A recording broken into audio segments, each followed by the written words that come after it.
Okay, so question of the day is what sort of decision would the party have to make in order for your character to consider like leaving the group?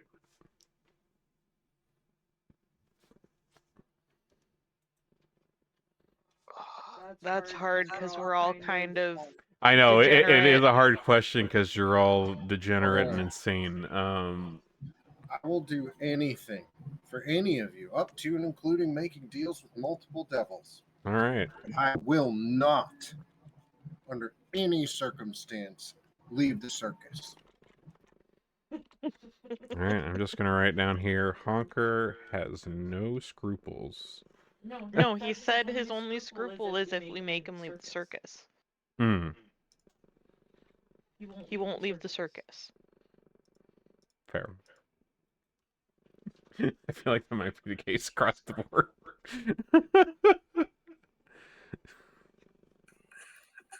This is a really hard question because I feel like there's like so much shit we've been through together. Mm-hmm. It And like is. I don't know what my like breaking point would be. Yeah. Like I know Bra's like bitches about our side hustles because she really doesn't like them, but like it not enough to like leave. It's just kind of like that annoying thing she's got to do to hang out with her friends. Right.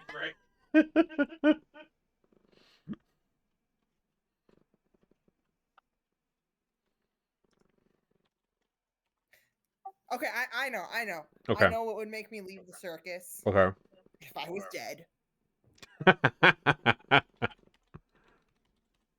Nice. Okay.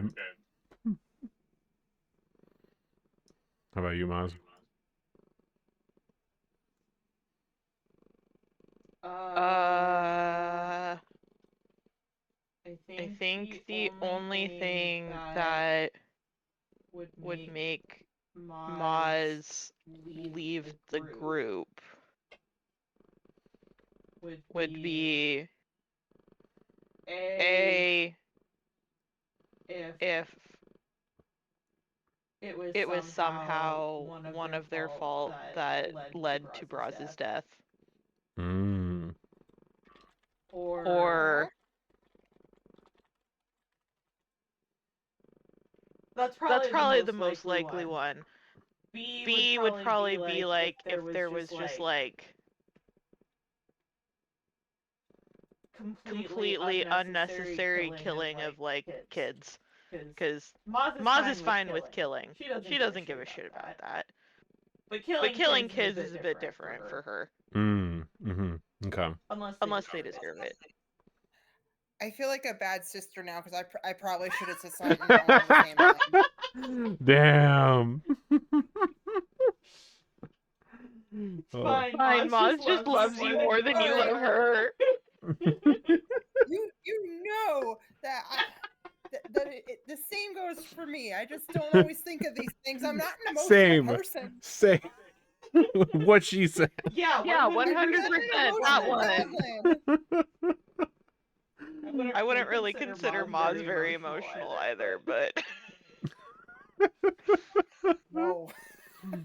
she's like no one bullies my sister but me. We're passionate goblins. That is about the extent of our emotions.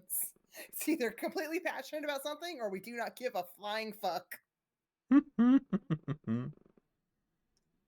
right. We'll see if there's anything that crosses Grotus's lines when they get here. All right. Does anybody remember what happened last time? Some shit happened. I actually remember for once. Yeah, some shit did happen. So I hope so. It still got me mad. Yeah. We were putting on a fantastic show. Mm-hmm. Some of Honker's finest work. Oh yeah. And those fucking Zolgas come in and interrupt our performance and induce some insane property damage. Like, oh, I know, like our whole tent is gone. Yeah, those freaking bastards. So we went on a murderous rampage. Oh, damn it. Now I'm pissed off again.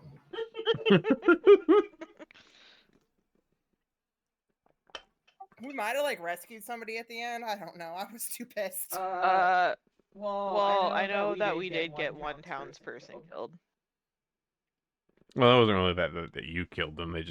They died in the chaos. Yeah. I didn't say we killed them. Just that by they died. We weren't able to save them. Damn. Also, one of the Bunyan boys, like, killed, like Bunyan one boys. person, and then it was like, okay, bye. And so now Oh yeah, we had to like bully him into actually helping us. Right. I am gonna put so much more mean graffiti around the town. I mean, I have already hit every alleyway. I'm hitting them again. Make sure you use glow-in-the-dark paint this time. Mm-hmm. Oh yes, so that day or night, people know how much the Bunyan boys suck. I know it's Banyan boys, but I don't like them, so I call them by the wrong name. Fair. All right, but so yeah, we had all that happen, and in the wake of all of the damage, the mayor had recommended, or can't remember if it was the mayor or someone else, but so somebody recommended to you guys to check out the Densert family farm because they evidently do a lot of work with like fabrics and canvas and stuff. Oh, And right. but also they hadn't been heard from in a Braz, bit. I think that's what you were thinking of with us saving someone. Okay, yeah, I was like towards the end. That's the map you're looking at Weather right was now. doing shit. Yeah, so you guys came out here to this farm to see why they hadn't been heard from in a while, and also to check in to see if anything could be done about your guys' tent and the big holes in the roof. And there were some Zolgaths here, and you fucked them up, and you have... Wait, no, we didn't 100% fuck them up. We trapped some of them behind Hunker's wall of flesh. Yeah, and they ran away. Oh, did they run away? You didn't actually tell us that. I What a did. bunch of cowards. But yeah, they fled somewhere. But they are gone, at least. And you have heard the family here because you heard people yelling for help when you showed up and started causing a ruckus. But yeah, you're all... No, we didn't cause a ruckus. We just continued the ruckus. You continued the ruckus, fair. But otherwise, you all are here, just in the farm. Well, Maz had gone inside once the wall of flesh was up. That's right. Okay. Because I specifically asked if the wall of flesh was like outside of where the house entrance was. Right. Okay. So yeah, you guys have gone inside, and you found the family in here, kind of tied up together, kind of in the middle of the room amongst these various tables and stuff. Seems to be the parents and a few children, all kind of just bound together here in a group. And they see you bust in, and are like, Did you get rid of them? Those lizard creatures? Some of them. The rest ran away. Well, I mean, that's good enough for us. Please, can you help us out of these bonds? Maz takes out one of her daggers from her boot with a little, like, twirly flare, and goes to cut them free. So you get them all cut out, and they stand up and kind of rub the soreness on their wrists and their ankles and kind of stretching out. You're not sure how long they've been like this, but once they get kind of situated and stretched out a bit, they kind of look at you all and they're like, "So what brings you out this way? We, these creatures, they came upon our farm here and tied us up and trapped us recently, and we weren't sure if anybody was ever going to come. And I can't say we recognize you folks from town. What led you here?" Well, we're new in town, and the mayor thought that you could help us with one of our problems, but then she also mentioned that you guys haven't been seen for a while and wanted us to check up on you too. Oh, well, that's mighty kind of the mayor to think of us. Um, what problem do you have? If you're coming here to shop, I mean, it'll take us a moment to get things back in order. But uh, what was the problem? Anything fabrics and canvas, we probably have you covered. Oh, good, because our tent is a mess. What kind of tent are we talking? Circus tent. Circus tent. Well, we could certainly take a look at that. Um, you know, now that I come to think of it, and he kind of turns to his wife here, and they kind of speak for a moment, and he says, with you rescuing us from these creatures, I think it's only fair that we um, fix your tent issue free of charge. It's the least we could do. Yeah, it is the least you could do. Is there anything else? Hunker, Hunker, manners. we're gonna teach you later about gift horses. Oh my god. They think for a moment, and one of the kids, there's two of the kids. They appear to be uh, twins, possibly. Like they look pretty similar to each other and a similar size and age. Um, they kind of look at each other and they're like, "We have this cool bag you can have. We just keep our art stuff in it." And they pull this bag that they have. It's like in a shelf nearby, and they tip it upside down. And for a unreasonably long amount of time, canvases and brushes and paints and other things like all just kind of cascade out of this bag onto the floor. And then he kind of like spins it around a little bit and like tosses it in your guys' direction. Maz catches it and like shoves her arm in it. It's weirdly cold in there, but you do fit your whole arm in there without any problem at all. Oh my god, this is the coolest thing ever. So I'm gonna be able to carry so many rocks. Let me see. And I'm gonna put my face in the bag. you put your face in the bag, and like Maz, it's cold in there, and just void, nothingness. It's kind of a little bit unnerving, almost. When I pull my head out, is there ice on my nose? Sure. So this That's all I really is wanted to happen. so this is in the party sheet for whoever wants to hold on to this. So this is a bag of holding type 4. I don't know what the type 4 part means, but I guess there's different types in Pathfinder. So this is a cloth sack decorated with panels of colored silk and embroidery with an extra dimensional space. Let's see, how much can it hold here?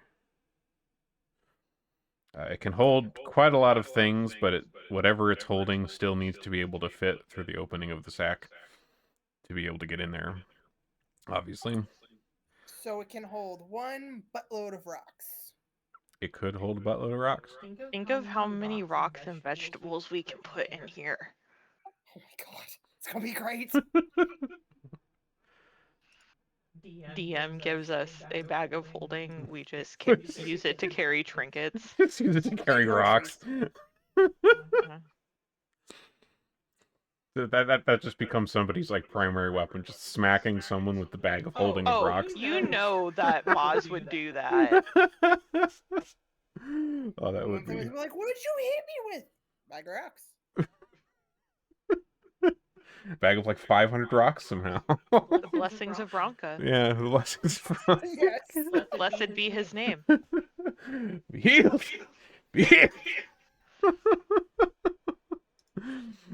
All right. So as you're kind of conversing with the family here about your circus stuff, and of course also with the twins who tossed you their bag of holding that they have, that they had. The twins actually approach you here, and they they walk up to you, Braz and Maz and Hunker and stuff, and they're like, "So you're from the circus? Like, what do you do there? Do you need what kind of tricks do you do?" Well, I'm a fire eater. And I juggle and throw knives. Hunker's a clown. I eat children. See, he's really funny. Maybe just stay back though. They kind of look at each other here, and they're like, "Well, do you have? Do people do like art in the circus? Because like we've heard about circuses before, and we do like art stuff, and I don't know if that's really much of a circus thing, but if you think it's cool and you're interested, maybe we can go do circus stuff with you guys." Do you have any pre-existing medical conditions? I mean, we aren't sick, so I don't know. Okay, so we've got group health care in here, and I want to let you know that everybody contributes, but I know you would think that getting your own health care would be cheaper, but if you contribute to the group health care, it's actually something like 60% cheaper overall. Trust us on the math. Really, you don't actually earn money per se, but we'll take care of all of your needs and you'll live a satisfying life doing art in the circus. Like you could paint our tents, or like you could paint me. I could use a makeover and my entourage. Look at us. At your mention of like the painting stuff, their like mother kind of speaks up a bit and says, "Well, if you're interested in painting, why don't they show you what they can do?" And one of the twins kind of excitedly grabs like one of the canvases off the floor and some paints and a brush, and just like dashes out the door and like across the like entire open area between the buildings, like all the way over to the barn on the other side of the place. And the other twin kind of grins and looks at you, Honker, and says, "Okay, you said you want to get painted. Is there any other stuff you want painted? Stuff that maybe he wouldn't think of. What do you want in your painting?" Oh, yes. Come outside. Boy, have I got a sight to show you. Oh This is no. my new ride, and it could use Oh a no. hell of a paint job.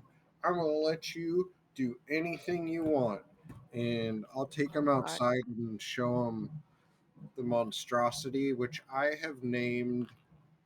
I'm going to pick a random name Deborah. Oh, see, I was gonna say Skinthia. Ooh, yes. That's good. That's That's good. hero point Get a worthy. hero point. Yeah, get a fucking hero point. That's Raise good. one for that. That's great. So the other brother followed you outside here, and you saw this, and he's very intrigued by all of this going on. But the other brother that's like across the way with the easel kind of is watching you all, and he's like, "Well, I mean, we can certainly paint that, but that isn't quite what we were thinking of. The our thing that we do is if people tell me something like a thing they have imagined, then my brother can paint it somewhere else and then like show it, and it'll be like perfectly what they had wanted." Is it bad that Maz wants to say, "Can you paint Ronka?" Well, I was gonna suggest just a bunch of freaking vegetables, so Okay, now to test this, yes, uh let's go over here, and I'll guide them over there, Okay. like from the brother, so Yeah. they can print it out, and then I'll describe a scene of uh like Hunker describes the time where he got the inspiration to make Skinthia. So like the great god Gronka is like depicted sitting, above him, like in kind of inside of him as well. Like he explains both the feeling that this needs to evoke, um, while he's stitching the skins of like a bunch of things together. All right, so you describe this immaculate painting in kind of a semi-religious fervor almost. I mean, it is the creation of Skinthia, it sounds like. Yeah, this So is it some is an high art. immaculate conception. That is fair. That true. is fair.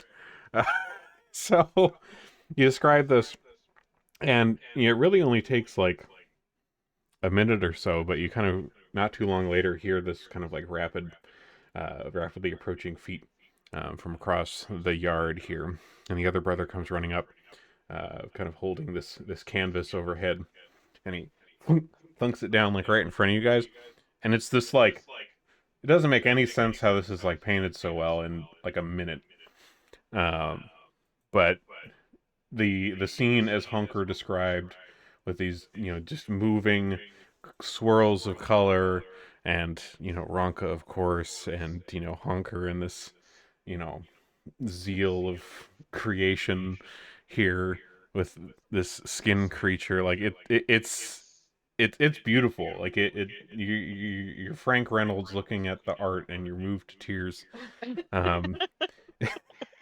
You unzip me. Yeah, that's what I'm thinking. Like Honker's like got a makeup kit out and he's like painting tears. On all of his entourage, too. Of Yeah, course, like we all do it the all at the same time, like all Very uncanny valley. touching. And Hunker says, "This is beautiful.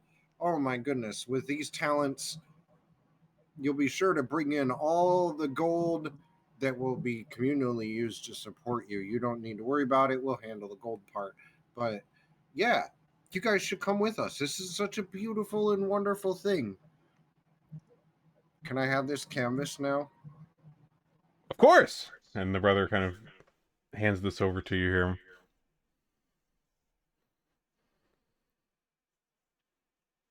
I don't touch it. I use like prestidigitation to like levitate it, and like with like religious, with reverence, like hover it inside of Skinthia, and like she begins screaming shortly thereafter as you hear like some hammering as I like pound it to like the inside of her skull. Mm. Mm-hmm. Is that how Honker thinks memories work? That kind of makes sense. That would be the case. It really does. Like, I'm working. That's great.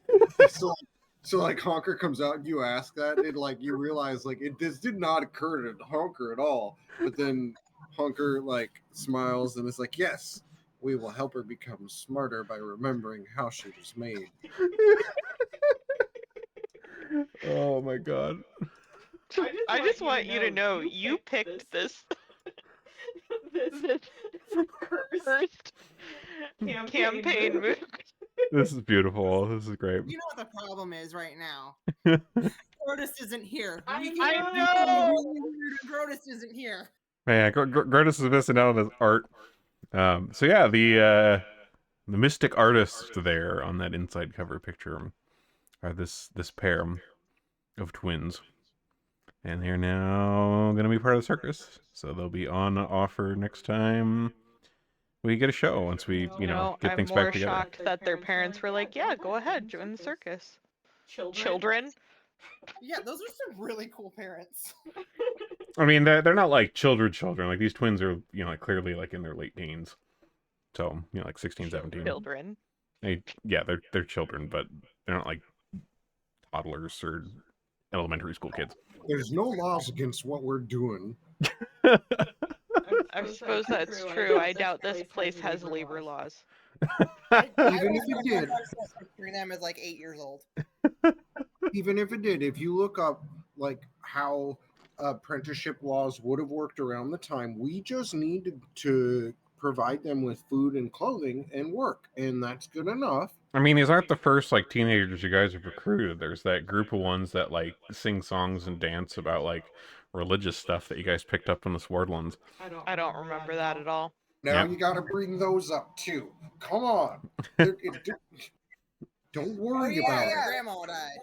Yeah, their grandma died, Oh, and well, they're see, up to... that's different. They were orphaned. We understand orphans. Right, right. Okay, well, Being we that can make Mom these and ones I are orphans. You can make these ones orphans. Oh my god. No, Hunkard, they're fixing our tent.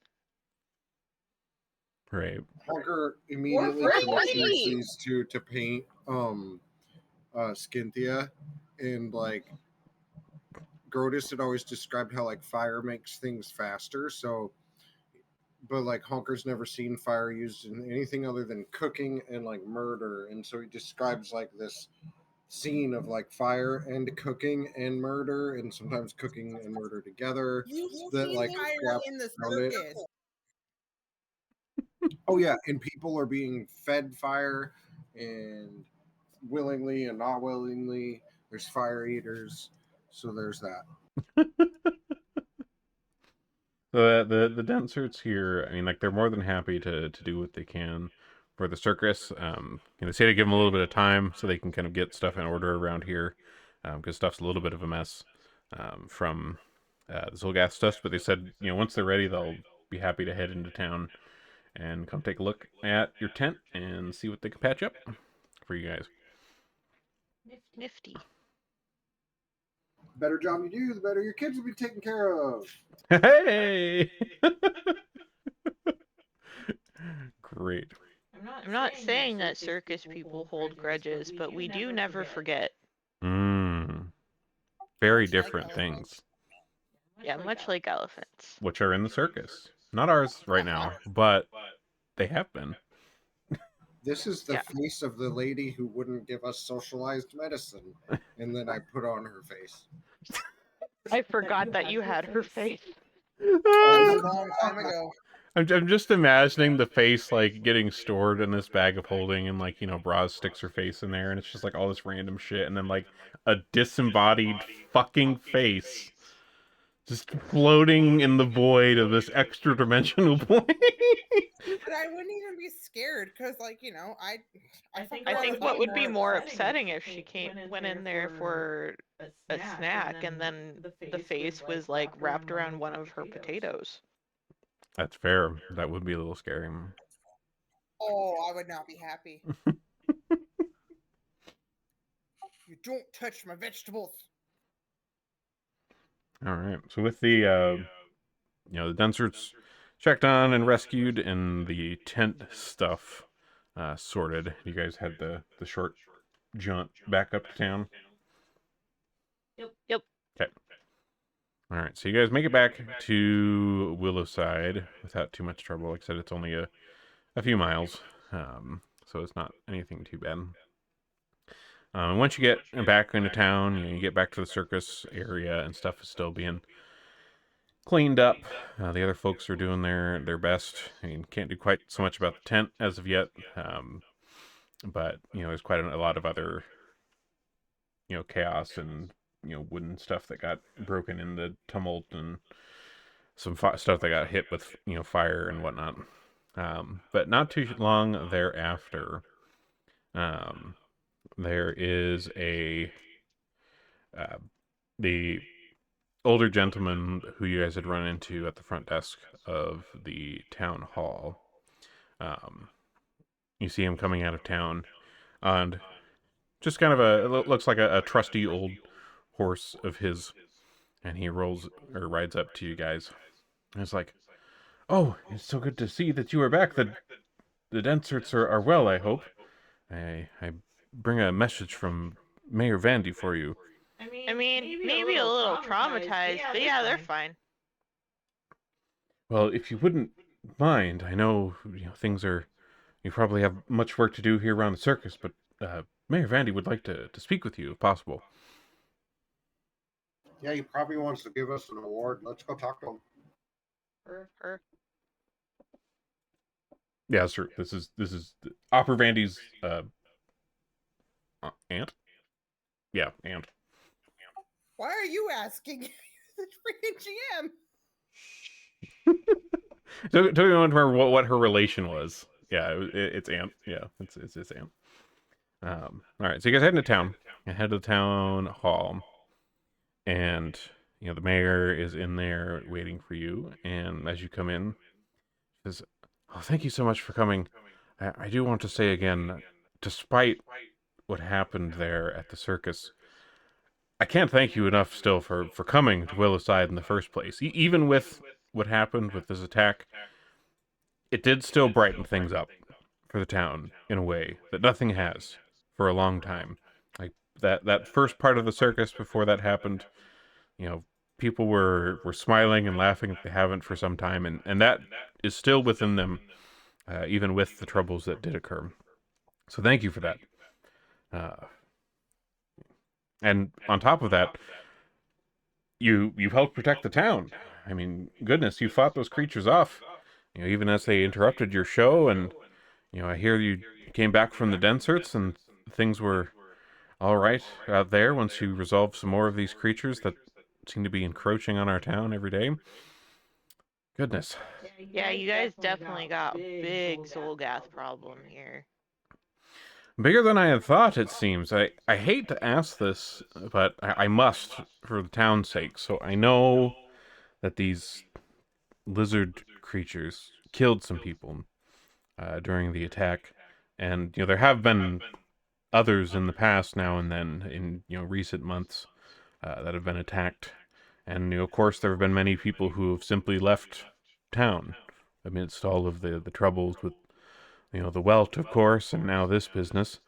But perhaps there's something else going on out in the swamp. There's a Maz just like does a really exaggerated, obviously sarcastic, like shocked face, like the scream. So a few hours east of town, there is a gambling hall and entertainment venue called Fortune's Hall. The owners, the Carristers, they've been big supporters of the town, despite being so far outside of it. And for the past few weeks, we haven't heard from anyone there. Not the Carristers, not their staff, not any of the regulars who were out that way.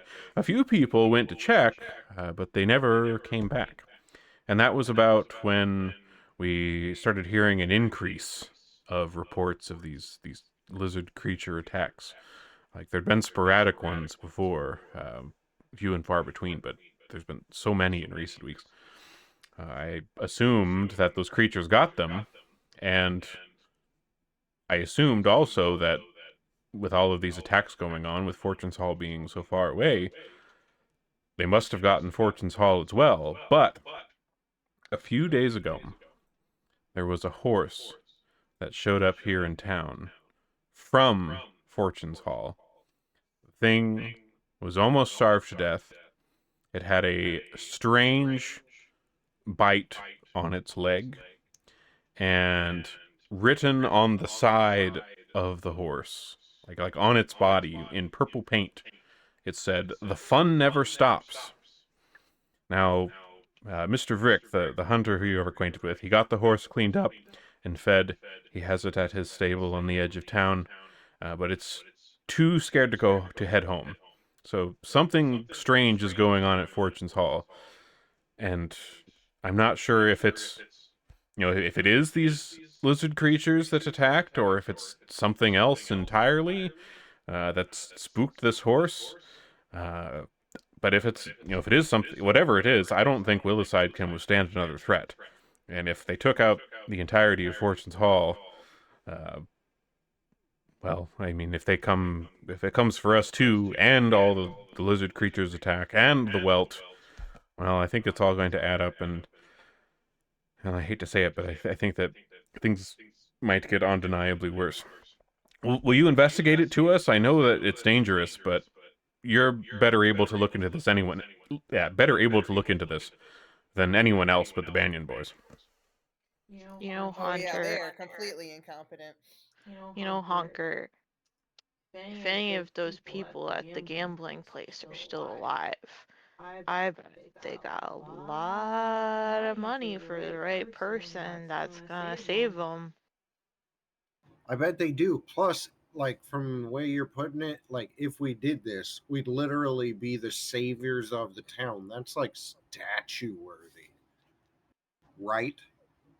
I mean, I can't make any promises, but I agree that would be. No, I'll pay for it. You just need to give me the space. Oh well, I'm certain we could probably come to that sort of arrangement.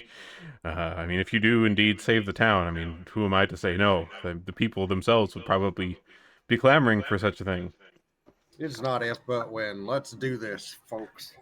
I mean, Question, this kind of thing's just another Tuesday for us. Yeah. What questions did you have? question for GM. Um, I'm sure the people in our circus don't all have like assigned classes, but is the one lady with the snakes, is she a druid? Uh, Alicia and Mr. Tickles? Yeah, at least Eliza. Let's see. Eliza. Pretty close though. Let's see. I should know her name. She's like the only other person in the circus I like besides my group here. Let me look if there's anything about. Oh, hey, Racky. Thanks for dropping your Prime sub. Hope you're doing good. Let's see. Eliza.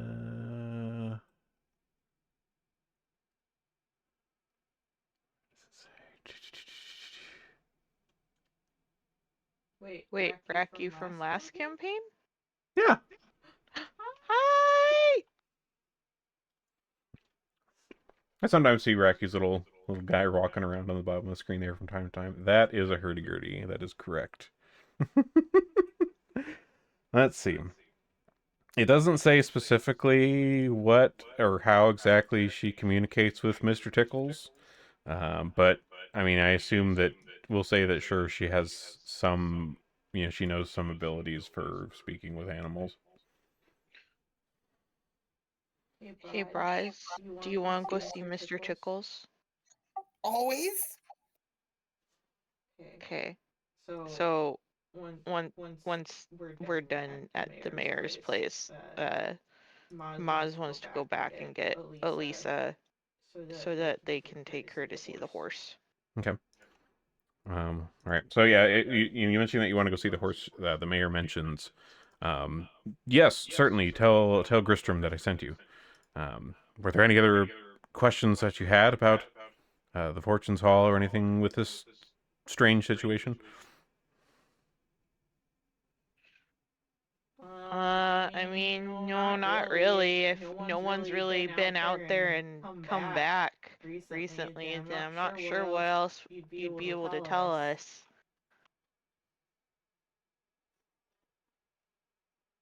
All right. Well, if you ever do need anything, of course, you're more than welcome to come and ask.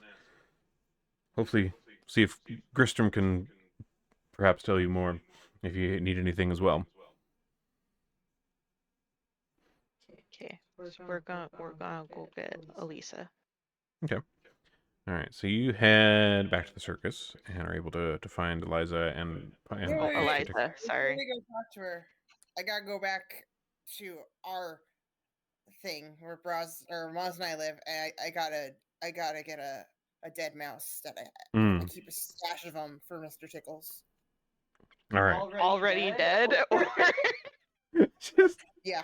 the bag of holding is going to be just a That's the bag of weirdest thing rats. in this fucking circus is that I have a horde of dead mice for the snake that I travels mean, around with us. kinda. He's just All the shit that comes out of Honker's mouth, and that's the weird thing. Honker's just a baby. he's just a little guy. Mr. Tickles. Oh boy.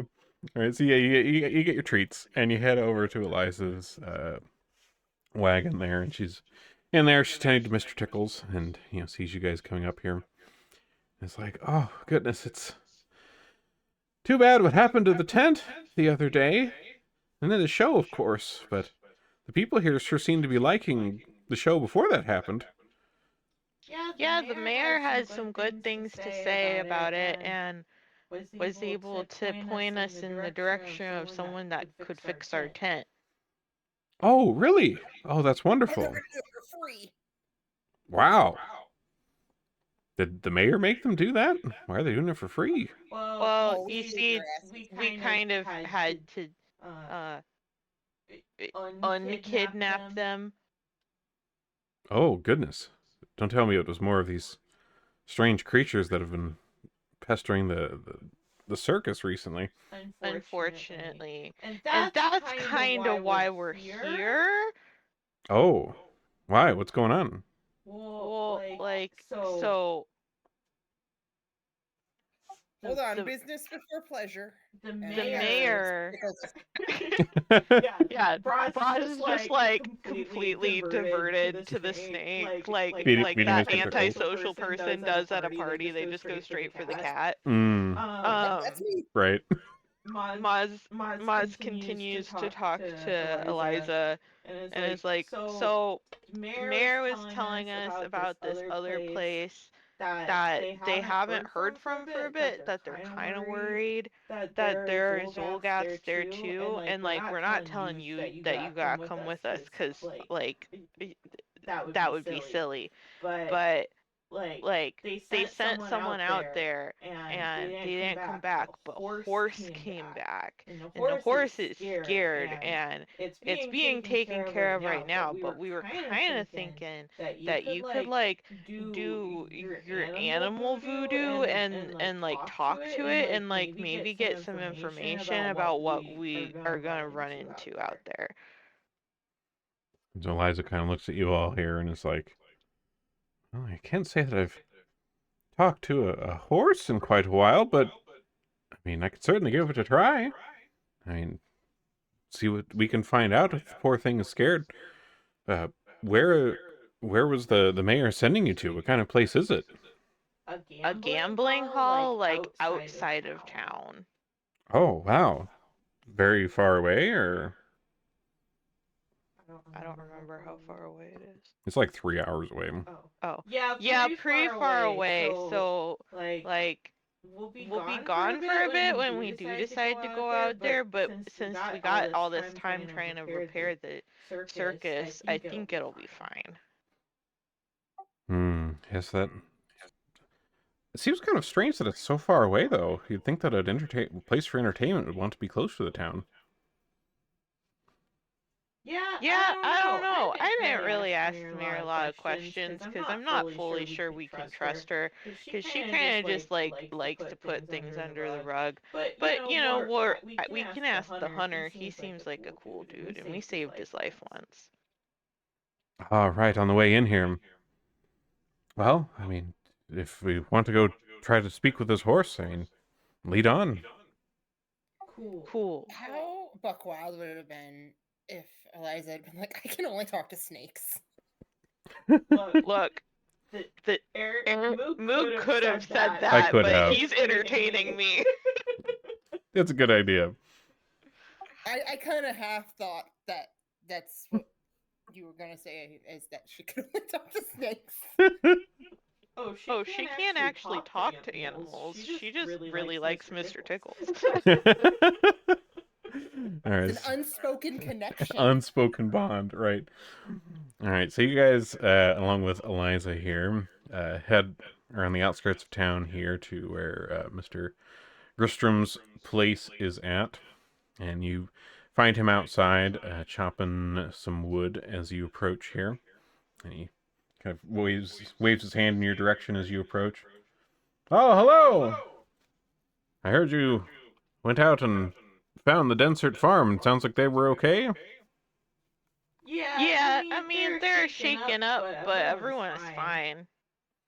Oh, that's good to hear. I hadn't had a chance to make it out that way myself. So, what brings you to my place? We heard that you are taking care of that horse that came from the gambling hall. Oh, the horse. Okay, so the mayor talked to you all about that strange situation. Sounds like she trusts you. Well, I already trust you too. You say you saved my life once, but all right. Well, here, let me show you the poor guy. And so he leads you kind of around the side of his place, and there is a horse that is currently kind of tied. He's got like a just a rope to a fence post nearby, and it's just kind of chilling, snacking on the ground. It looks like it looks like it's you know recovering from malnutrition. Possibly, it's looking kind of bony. Um, and you could see on its front right leg, there's a decent part of the leg that's all like wrapped up in bandages and stuff, and you can see the bandages were like a little kind of stained with red. And it seems to be trying to avoid that leg a bit as best as it can. Um, but I offer it a carrot from my pocket. it happily takes the carrot from you here. And Grisham kind of gently pats it along its back and says, "Well, we found this boy. He was wandering into town from the direction of the Fortune's Hall out to the east. He's one of the horses from out there. Um, and it's strange that he came in alone and looking so starved. And of course, this injury on his leg and the painting on his side of his body here. I've already washed it off. I gave him a good wash and such when I finally got him over here to my place. But yes, we're not quite sure what was happening out there, and I haven't had the chance to go out and check on it because, of course, the business with the circus here now and the attack that you guys had and these other encroachments, we've kind of had our hands full around town a bit. To go 3 hours out of town, goodness knows what if we were out and something came after the town while the people who could fight and lift up arms or were trained to do so were away. So we haven't had the chance to see. Probably the reason why the mayor was asking us if we could go check it out instead.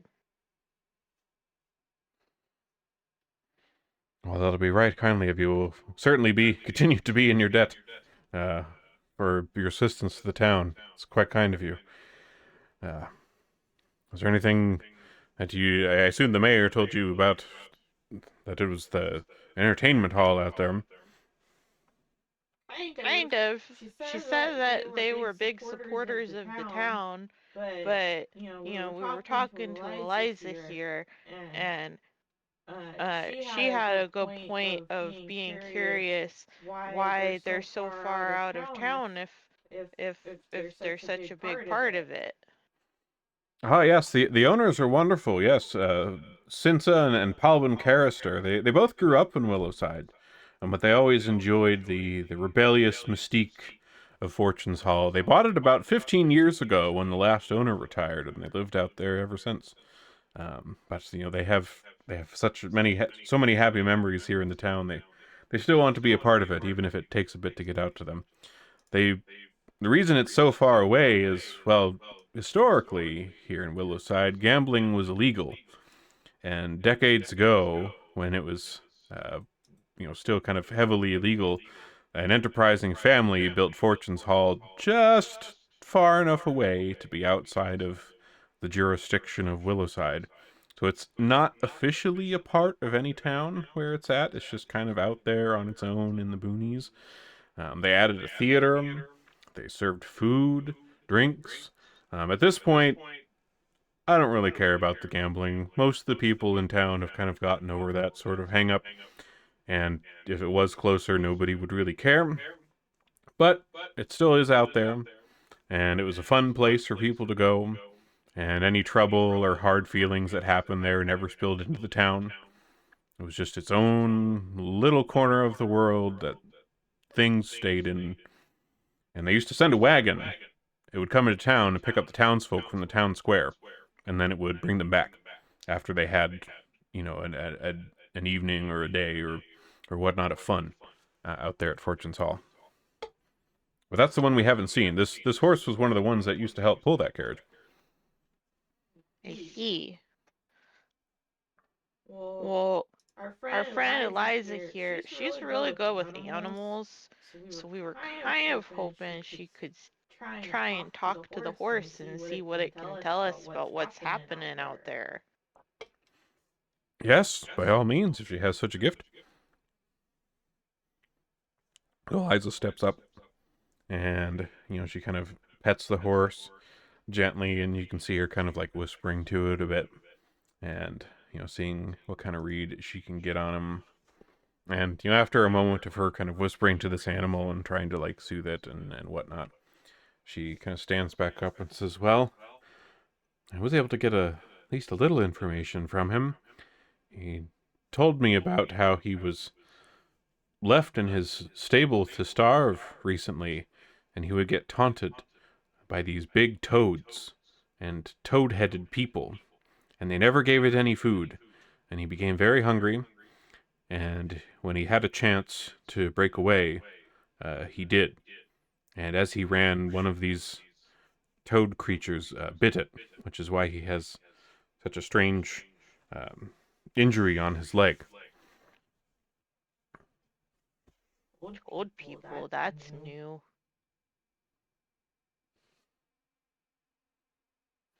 And Eliza kind of thinks for a moment. She's like, "Yes, I don't recall ever hearing about any toad people before either. And you'd think, with the circus and all, we've certainly run into lots of strange types. But Yeah, I mean, we got lots of strange types already in our circus. exactly, of course. Hmm. In our last circus, well, she definitely liked the weird creatures. She would have found one if she knew of them. Well, there haven't been any. I mean, you've told us about. I mean, we saw the creatures when they attacked the circus. Like they're a little more. They're more lizardy. They aren't Yeah. really a frog or a toad or anything like that. Always with the scales and whatnot.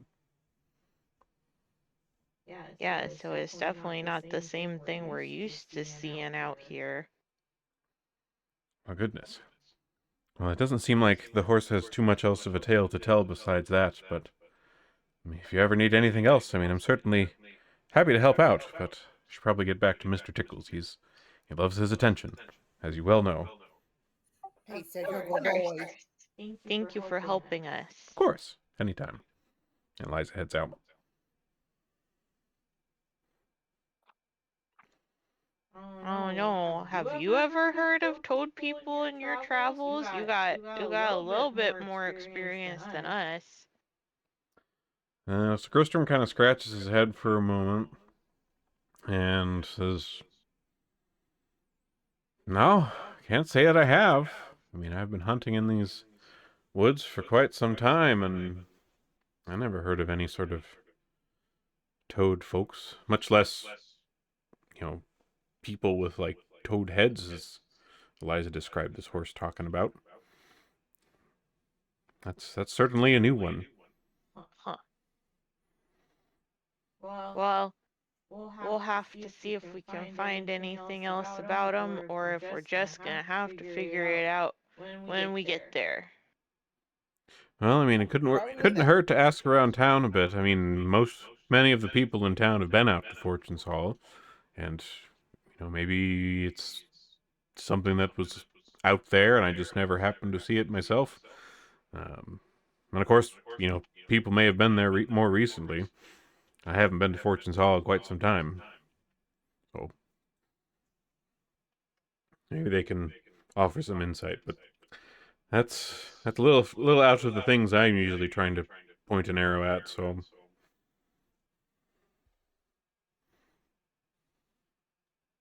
Alrighty. And Ma's just kind of like turns and walks out the door without even signifying that that the conversation's done.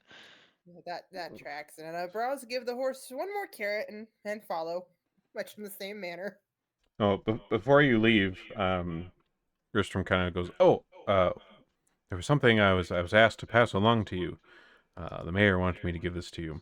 And he kind of digs in his pocket here and pulls out like a small little satchel. And he hands it over to you. And you open it up. And inside is an Aeon stone. So another one of these little stones that if you keep on your inventory just kind of floats around you and has an effect to it. So this one is like a pale lavender in color, and it's shaped. It's an ellipsoid, so it's an oval that's like a 3D oval. And you take it out of its satchel here, and it just kind of hovers a bit, kind of above your hand. Let me put this in the party sheet here. Wait, where did she get this? Where did she get this? Yeah. I mean, I'm not entirely sure, but Aeon stones are not particularly uncommon. We've only seen them in those big towers. That's a different kind of stone. Oh. These are, well, I guess they do have a similar name, but it's a different kind. There's the Aeon orbs that are the ones at the top of the towers. Oh. And these are Aeon stones. These are like little kind of magically imbued stones. You have a few of them that you've had in the past. Some Sorry. party members have ones. But they usually have some kind of like I magical. said anything. Woo!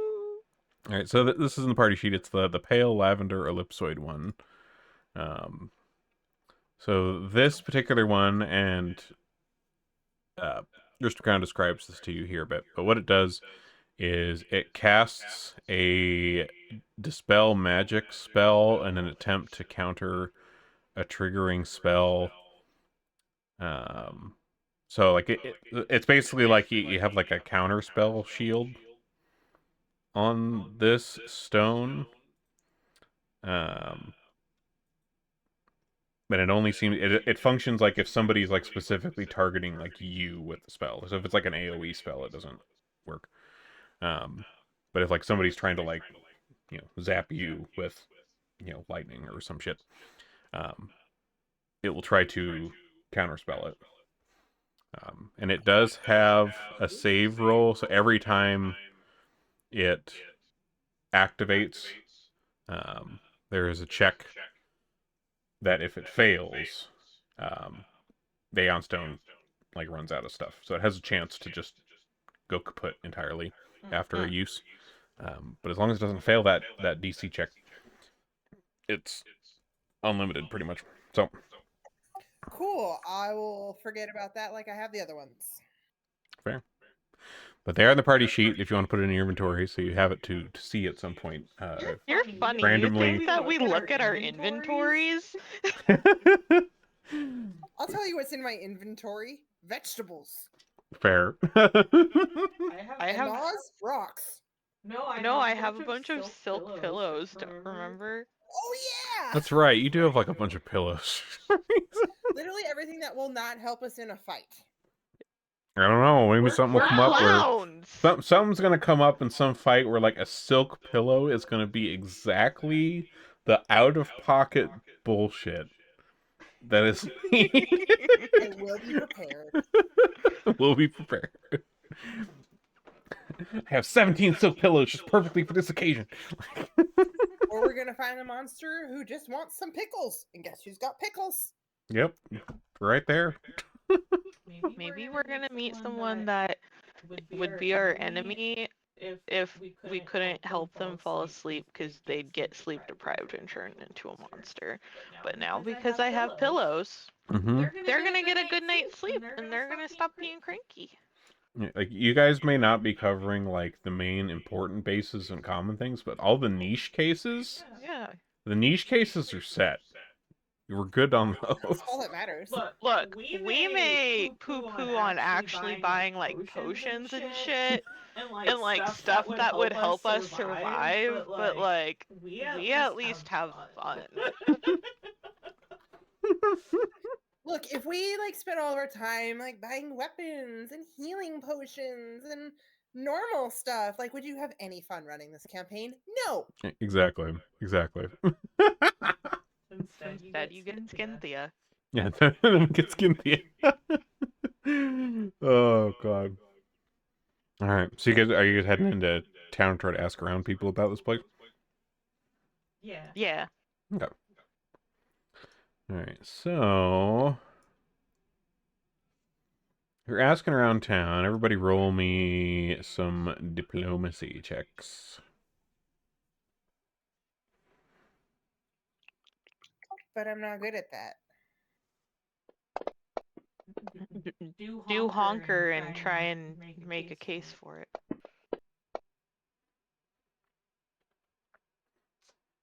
All right. Well, like, I know I'm not good at it. No, I mean like a counter roll. You know. No, like, Braz is that antisocial autistic goblin. She's not good at diplomacy. Oh.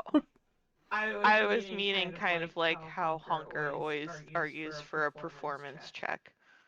No, that's a feat. That's not That, who wants to do it. Oh, that's a feat? Yep. yeah, Okay. no, to do this, I've had to spend like 3 feats in order to make almost everything a performance check. But like I've done it, and it's feats. It's not arguments. It's Mm-hmm. yeah. Not gonna lie, I thought that was just you. Honker messing throwing out around. a. Can I roll clown lore on this? I just think Exactly. you're really good at convincing Moog to let you do that. No, but it is actually built into the math. No, yeah, it's the same It's reason like why I that. can show a bunch of children like a vehicle made out of skin is because as long as they don't hate me when I first see them, they can't hate me anymore. And why would they hate you? I mean, look at you. Yeah, I'm You're just a little guy. I'm just a little guy, and I'm under a lot of stress, and everybody's asking me to save the town, and I'm doing my best. And so, what if I skin some people now and again? Oh man. So, in asking around the town here, Braz, you are asking around, and you come across a gentleman sitting on the road here who seems to be, possibly some kind of beggar or homeless person. And they mention, oh, I once went by Fortune's Hall and I saw unusual animal people footprints. I think the owners might be some kind of were creature now. Cool, thanks. That was not helpful at all. Bye. All right, and Honker. And while they ask around, I'm gonna go continue to vandalize alleys. Understandable. So, Honker, you're asking around, and you're talking to a kind of middle-aged lady in the market here. And she says, "Oh, yes, I was near Fortune's Hall just about a week ago or so. I saw the lights on, and I heard noises, and music playing, and water splashing. And then I heard a strange, inhuman voice shout, 'The fun never stops!' And I ran away. Like I was coming in on the carriage, and I was frightened, and jumped off the carriage and ran back. I don't want to go back there."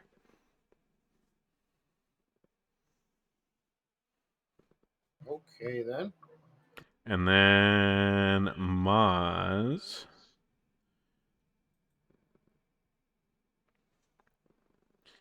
You are asking around, and you actually go and approach the kind of old historian priest lady that you guys had talked to before.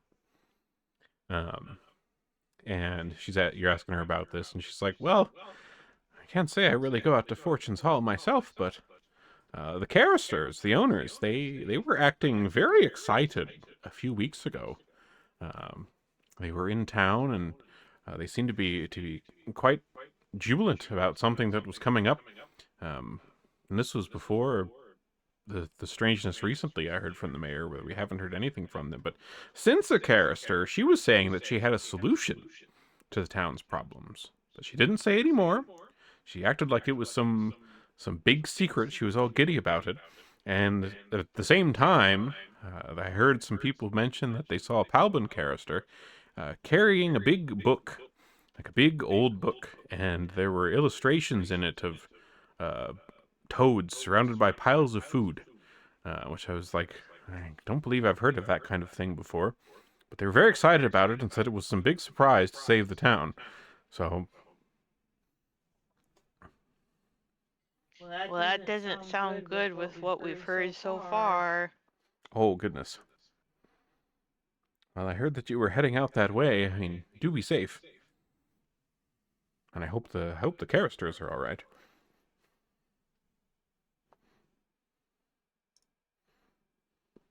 Maz goes back to the other two and is like, I have a feeling there's some magic demon deal bullshit happening here. Maybe there'll be more skins, and we can make Skinthia Take Two Electric Boogaloo. Well, I mean, if there's frog people, you could give her some frog legs for jumping. Hey, there you go.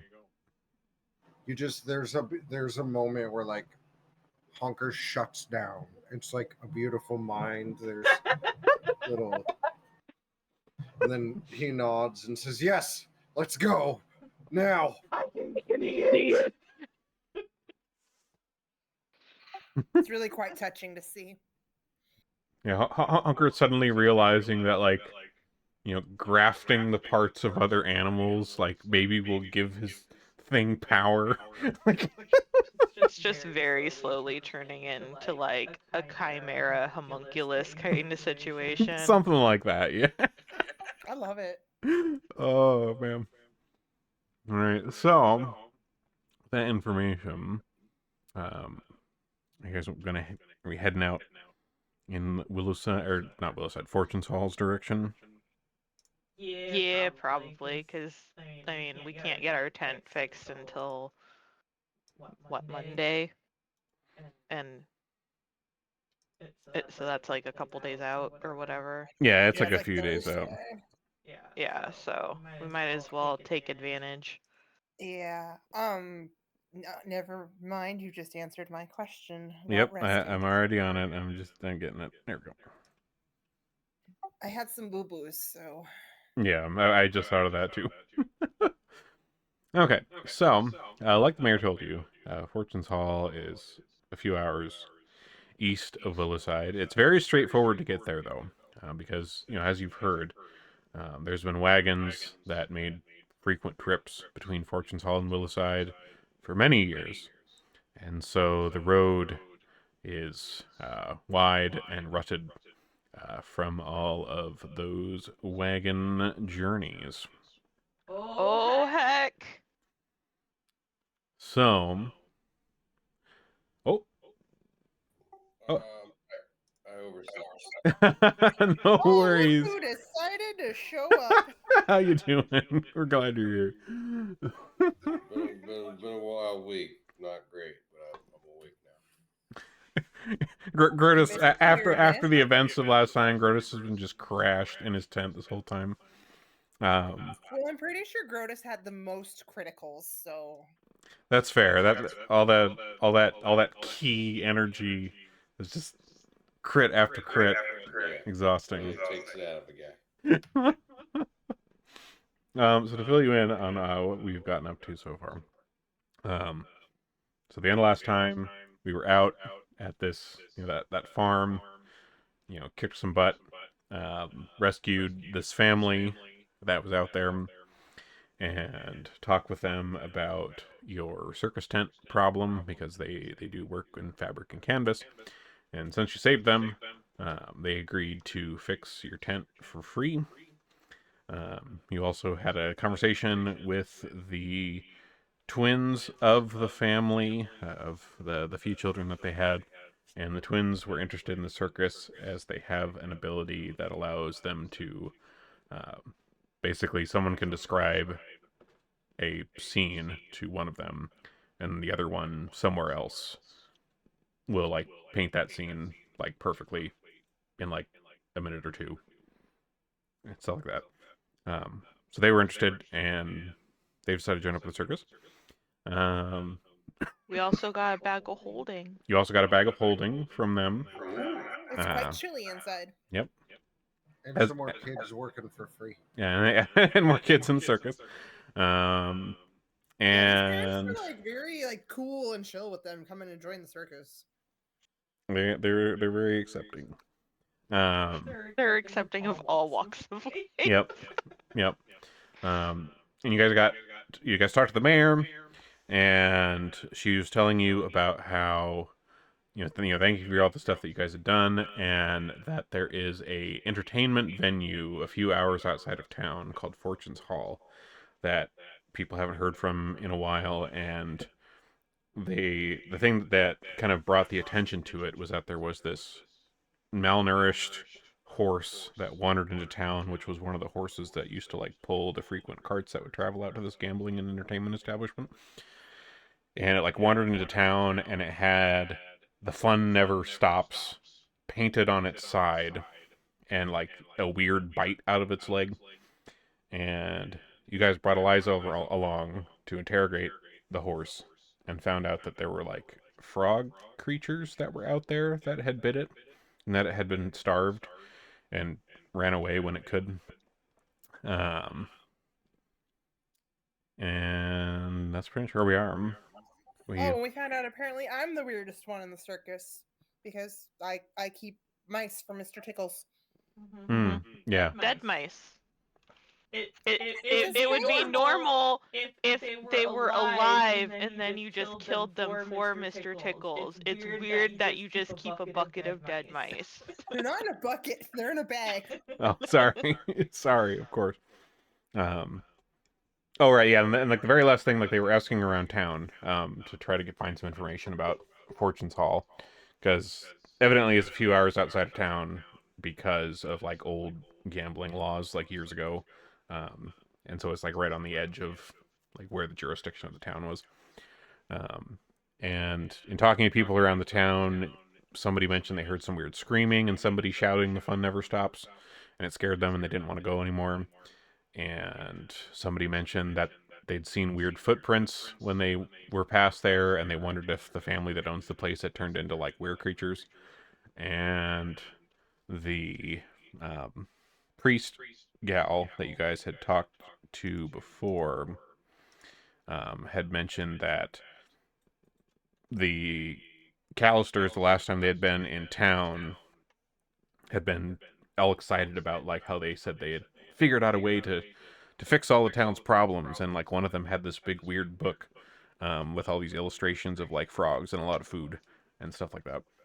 So yeah, that's where we are. Oh, we also named Hunker's mount. Oh yeah, we named the big skin stitch thing. That's right.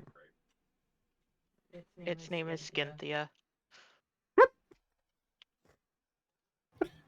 And she has a beautiful painting inside.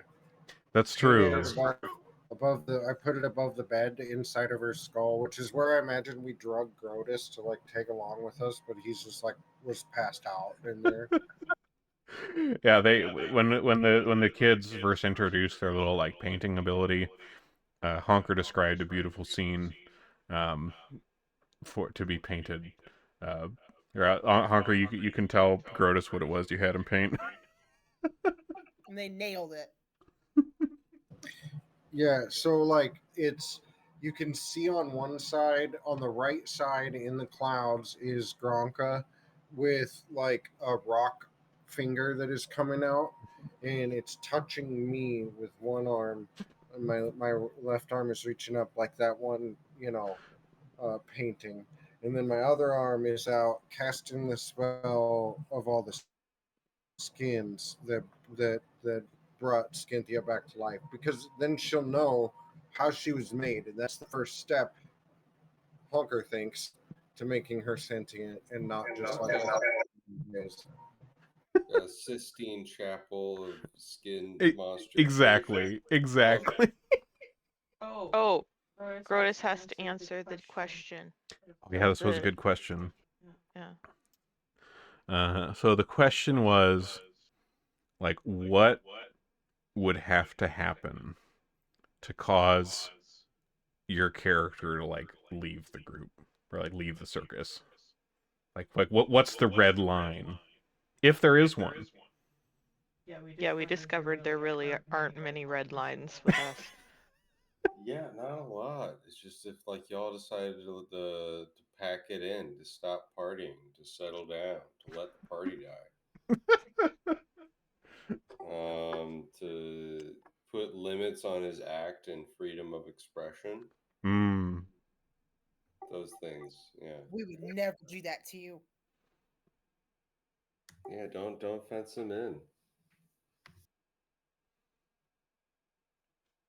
All right. But yeah, so This we were is our ride and die group. yeah, Yeah, we're no holds ride bar, and man. die. That's a good way to describe it. Oh, that's good. That really literally might be our end, ride and die. Mm-hmm. Probably. Yeah, we're gonna have to have some like just gigantic, like badass explosion at the very end of this or something, isn't there? No big explosion. Oh yeah, sorry, no big explosions. That's traumatizing. So... Don't bring up that trauma again. Oh man. But yeah, we were just about to head out of town, to head to this Fortune's Hall place. So, you recount all this to Grotus, who has had a hell of a sleep, uh, and has come and found you guys. He's just been riding on Skinthia this whole time.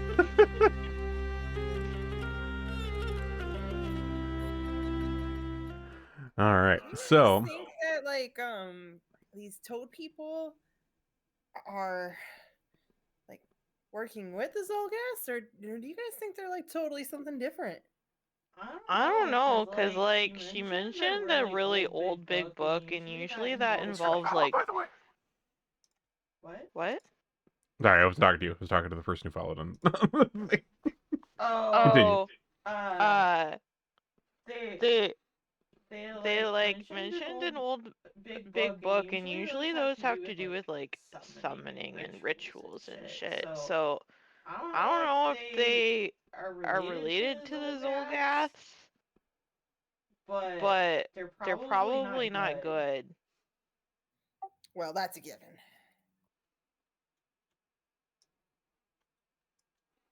All right, so as you make your way out of town to the east on this trek, again, it's pretty straightforward. As I mentioned, the road is well traveled by these carts that would travel back and forth, ferrying people who are out to party at Fortune's Hall.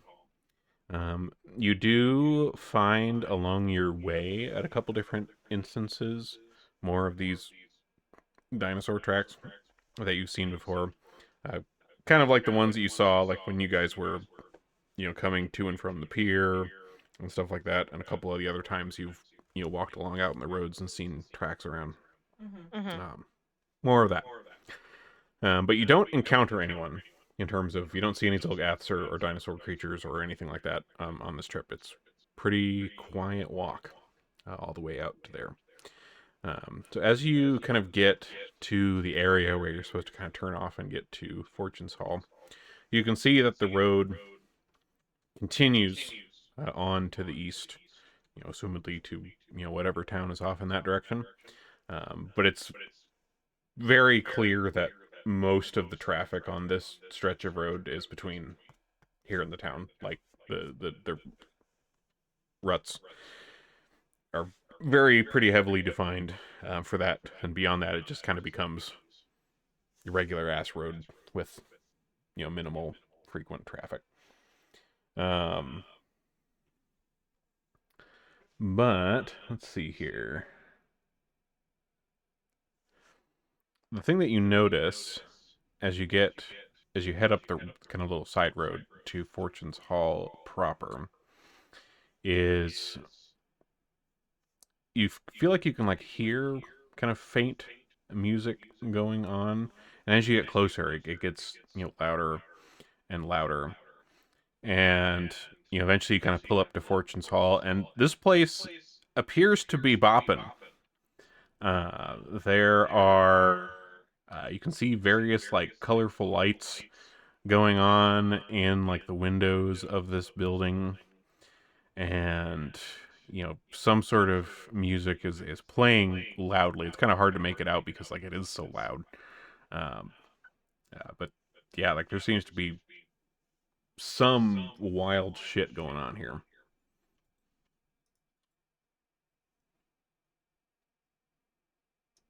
Awesome. It was bumping. Let's party. Seems pretty busy considering no one in the town has gone out there for at least a week. Well, you don't see anybody outside, so let me here. I actually have. Are there any like windows that we can peek in? Oh, let me make sure the get you guys on the map.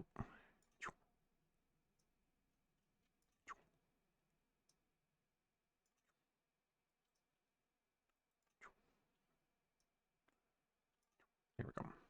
Okay, you should all be able to at least see some of it. Okay, so this place, it's actually several buildings. There's like a large hall directly to the north of you guys.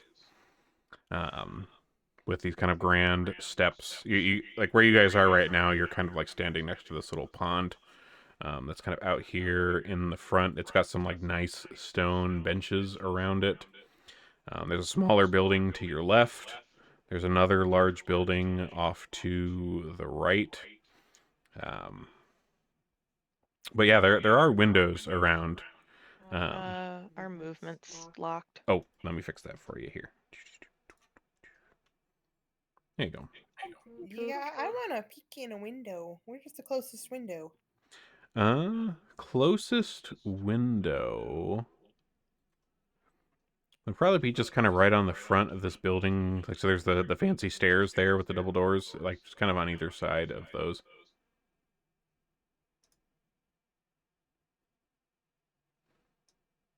All right, I'm gonna look inside. Okay.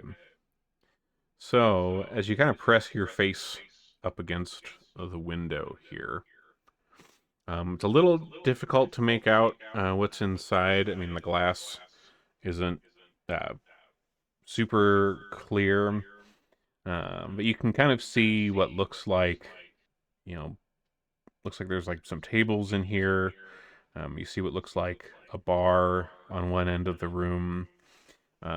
You kind of get this faint scent just through the wall slash window of food. Like you smell like fresh breads and like roasted meats and stuff, and it's like you can smell it just a little bit, kind of seeping through the cracks in the window a bit. And you see kind of outlines of some sort of creatures that seem to be moving around in there, but you can't make out very well what exactly they are. But something's moving around in there.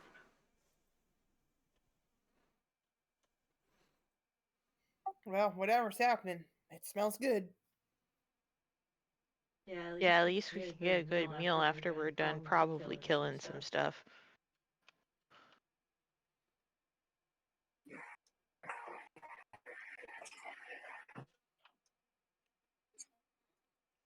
Is there anything else you're checking out here while you're outside? Maz was gonna look around for footprints to see if she can see those weird footprints that people were talking about. Sure. Roll me a perception. Well, and I have a lot of thingies. Okay.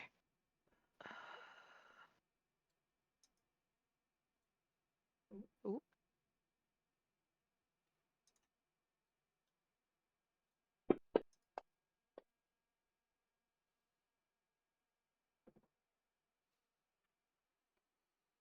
All right. So you go looking around, trying to find uh, any particular footprints, and like it looks like there is stuff that is like walked around here, um, and but you don't really know what these footprints are. They're like nothing you've seen before.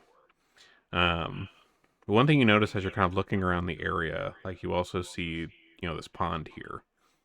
with the benches and stuff. And so you're kind of looking around the benches and things. And you see like movement in the pond.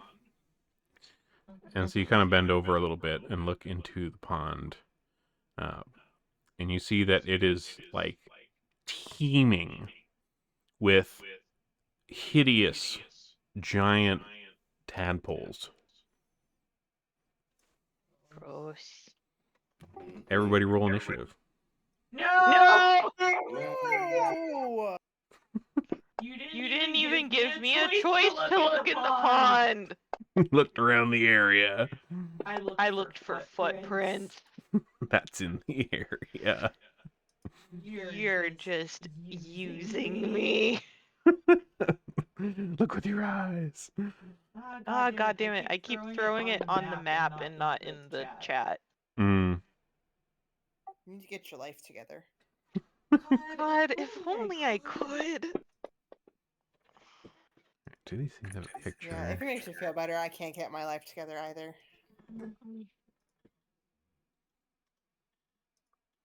Oh, here we I go. can't get my life together. That's what drugs are for. Fuck yeah. What in God's name is that? It's what's in the. It's what the pond is full of. I want to go home. It's cute. I want one. Unfortunately, Oh no! our home has been burned down again. No, that's our performance area. Yeah, home I don't is think elf. we all just like live in the tent at night. Yeah, that would be weird. Yeah, that would be weird and Who's- cringe. Who would do that? All right. So, Grotus, you are at the top of the order here. So, as Maz, you see as like Maz is over here looking around for stuff. You know, you hear movement in the water here, and then all of a sudden you see all these like strange little ugly ass tadpole-like creatures, kind of, you know, baring teeth and kind of jumping around in the pool, trying to like get out. Some of them were kind of slowly pulling themselves out of the water. I'm gonna move over here and use my reach 'em a punch, and start swapping it around. Start splashing that water up. All right. Start churning it up. I'm gonna make fucking tadpole butter out of these bitches. All right. We can put it on that bread that we smell. Oh yeah, love bread. We're making toad pate. Yeah. All right. Critical. Starting it off right. Oh It's a man. good thing our one good ruler finally came to the session. Didn't kill it. Good God. You did not. This thing definitely took a bit of a beating from you there. It's not looking the best. Thinks it's gonna escape, then I deceive it. You successfully deceive it. Now that it is deceived, it's off guard. Gonna take more damage. All right, fuck it up. It is indeed taking more damage. Roll them up.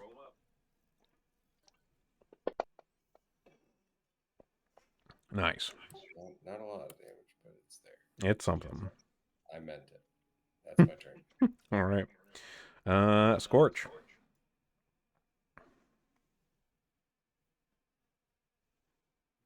Okay. We'll have Scorch come kind of down here by Grotus. And then I think I'll have him attack that very bottom one. Okay. I think we'll go with some claws.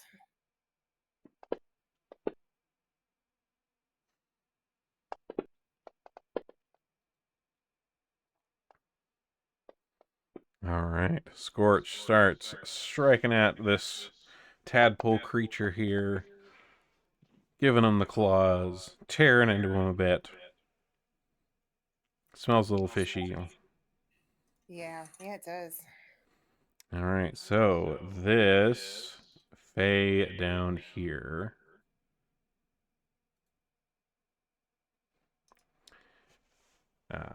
It kind of pulls itself along the ground out of the water, but you can tell it's a little slow out of the water compared to in the water. And its ugly little mouth here opens up and tries to bite at Scorch.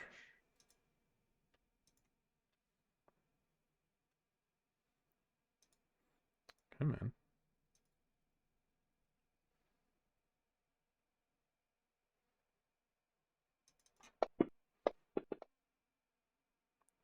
That's still not working. Hold on.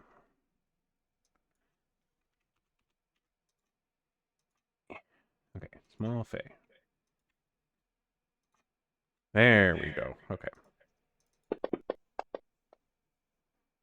And it misses. And then bites again. And misses. Braz. Okay. I am going to chuck an alchemist fire like right in the middle of the whole group there. All right. I don't remember how far effective distance my stuff has. I'm not sure how many of these I would hit then. I think It that would is it like a obviously 10 be like foot? at least those three. Alchemist fire area. Let's see here. So alchemist fire greater if that matters. Okay, let's see. So Alchemist fire.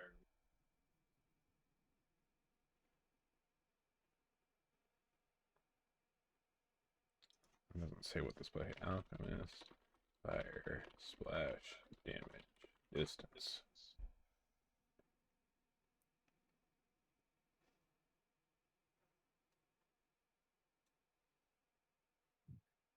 Okay, looks like it's within like 5 feet, so like within like the neighboring squares. Okay, so yeah, I'm throwing it right in the middle of those three. So Gotcha.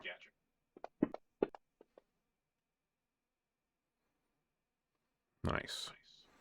All right, that is some hits. Go ahead and roll them up.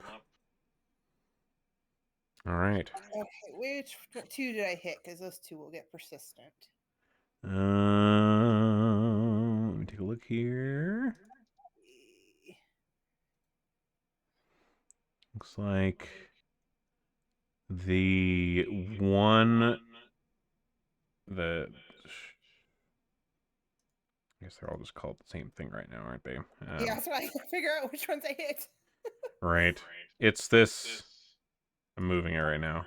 It's this For the one. middle one. And the other one is this one. And top one. Okay. Yeah. Okay, and then I'm gonna throw one more at him. Okay. Fuck them up. Ooh, critical in there. Let's go.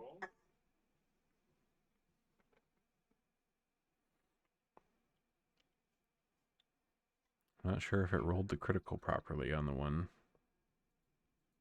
No, I think it did the same damage on all of them. So it should be another 3. So go ahead and roll another 3d8, and I'll apply that to. It looks like it didn't do that extra 3 dice. Sometimes if I have multiple targeted, it doesn't. I do think, the yeah, I critical think the damage. multi-target must have mucked something up there. So let's see. So I think it's 15 to which one? This one.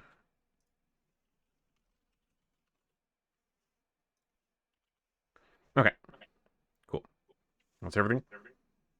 That's my turn. Okay.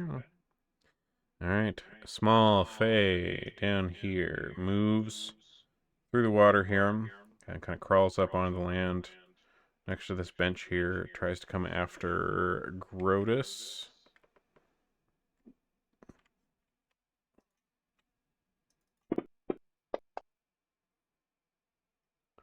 With a hit. Bites at you here. And a second time. critically missing. You dodge out of the second one. This small Fey, burning a bit from the fire here. You see it kind of dive under the water and move. And then it gets to the edge of the shore here and moves. It uses the rest of its time to kind of move up out of the water around this bench, kind of looking at you guys. And it kind of lets out this little like... And takes persistent fire damage. And Maz. Me. God,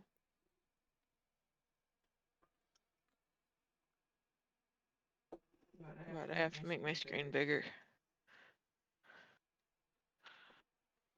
I'm gonna move to this dude Grotus is attacking. Okay. And I'm going to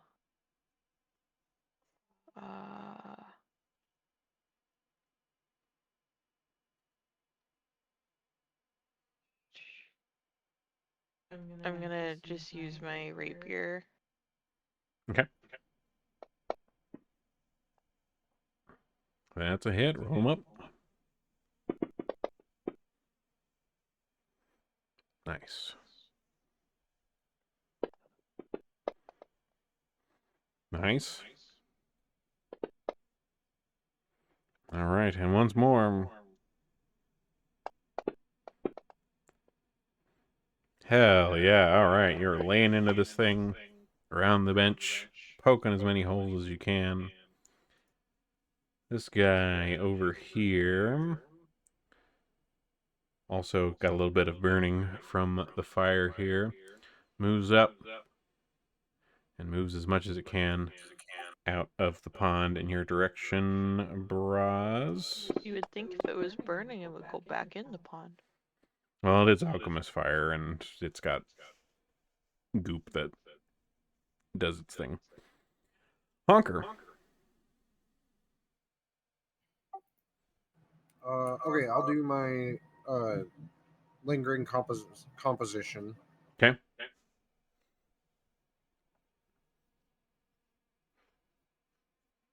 Being that this, it's me. I'm not playing an instrument, so I'll look at these tadpoles and I'll be like, "It looks like you've leaped into the wrong neighborhood."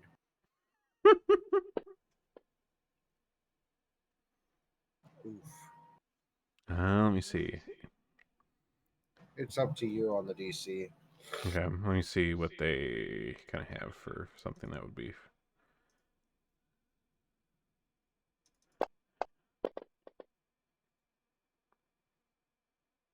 Okay, they fail. Whatever that check is.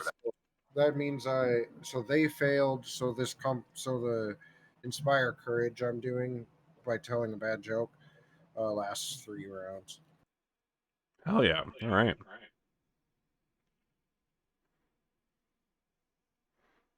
Anything else on your turn, or just that? Oh yeah, that's just one action, dog. Oh yeah, that's right.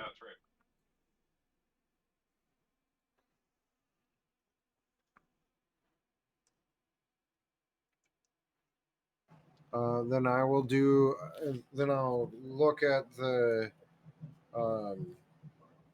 one of these here, and I'll say, hold on. This fight's about to be unforgettable. God, that's good.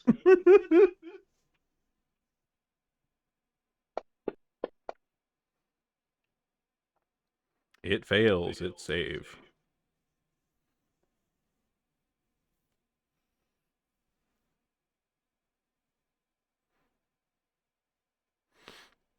That's the one that does like frighten or something to it, yeah.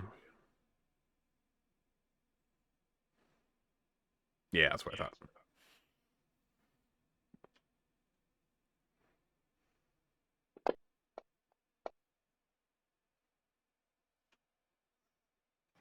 And that's my turn. Okay. All right. This one over here also uses as much movement as it can to get up out here with its buds. This one here moves through the water and then out of the water. This one down here does the same, kind of crawling under this bench here. This one moves up and it tries to attack at Scorch.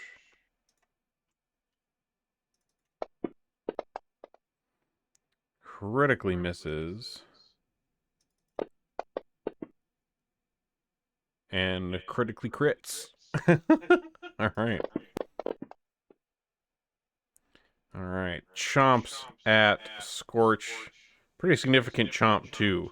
And it is like this weird, kind of very half-circle shaped looking chomp it took. Kind of like as was described, happened to the horse. She's but a flesh wound. Honker, you're at the top of the order.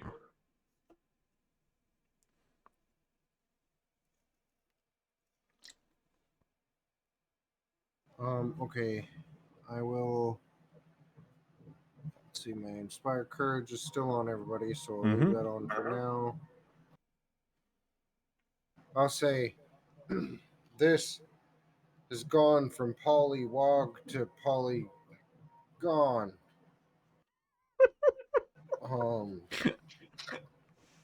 Yeah. You know, I was thinking about that one one's so for a bad. moment. It's a curse of lost time. I was gonna say, given Twitch emotes, you could have said this went from Polypog to Polywog.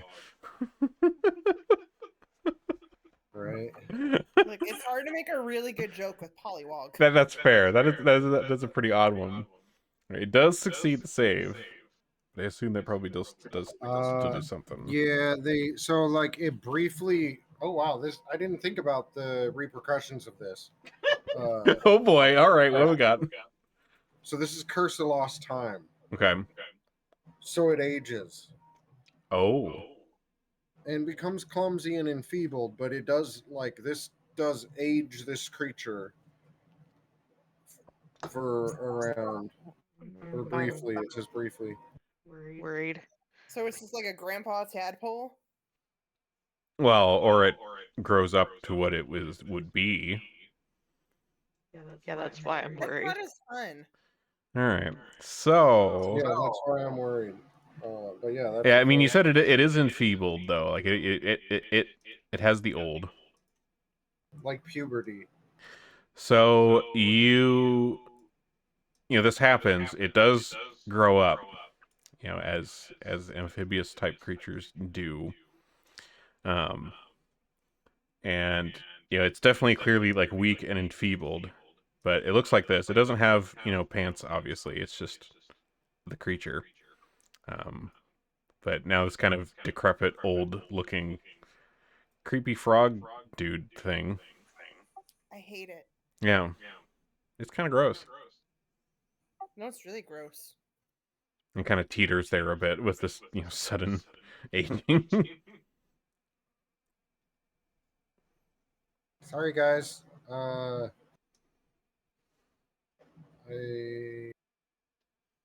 Although, would it actually have pants if it was suddenly aged? Wouldn't it just be naked? That's what I said. It doesn't actually have pants. Oh, okay. First, I misheard you. Yeah, like this is. Yeah, clearly it doesn't have any clothes. It's just nude frog thing. I'll throw a juggling club at him. All right, chuck it. I'll just be like, fuck you. And your curse goes through. Go ahead and roll the damage on that juggling club.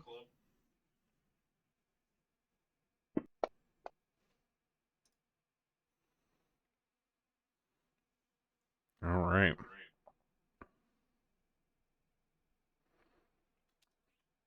And that was all three of yours, right? Yes, sorry. Yeah. Cool. All right.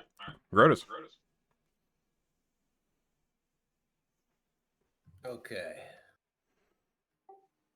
The one that bit me, is it still fighting? Yes, that is the one directly to the east of you. Okay. Well, then that one is going to be off guard for this flurry of blows. Okay.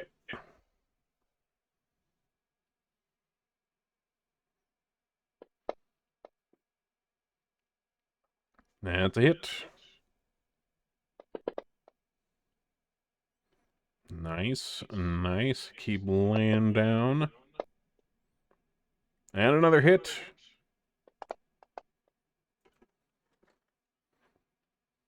All right. Third attack.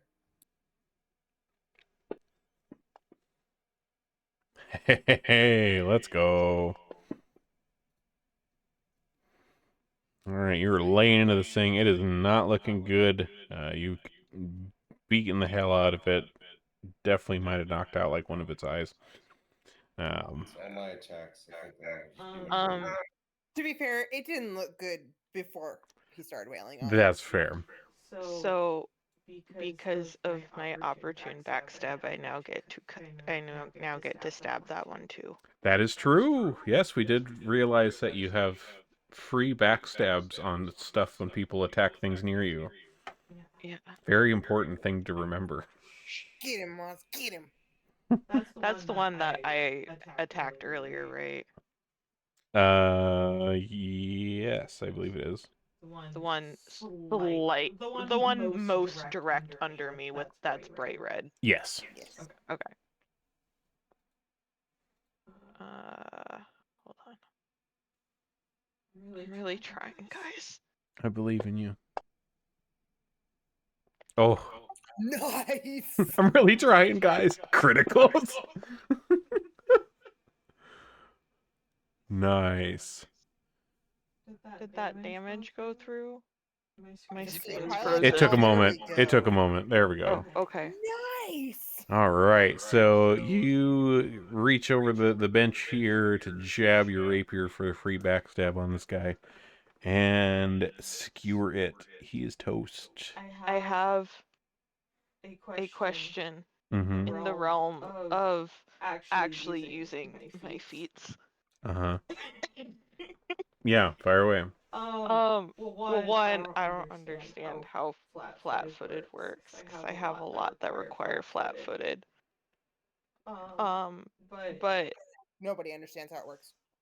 can I make a case that the one hunker aged up would be flat-footed because it is enfeebled?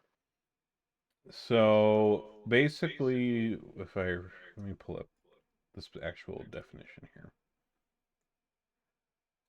So yeah, flat-footed does come up a lot, and I still don't understand it. If Google will load. Weird. Okay, hold on. Here we go. Okay. So basically, it's like an off guard. It's another kind of way to describe it is they're off guard. So you take some circumstance penalties to like your AC and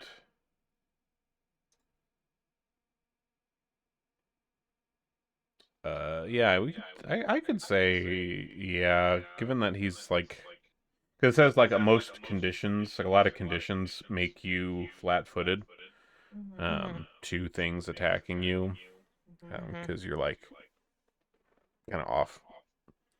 So yeah, I'd say that's you could argue that that would be the case. Sure.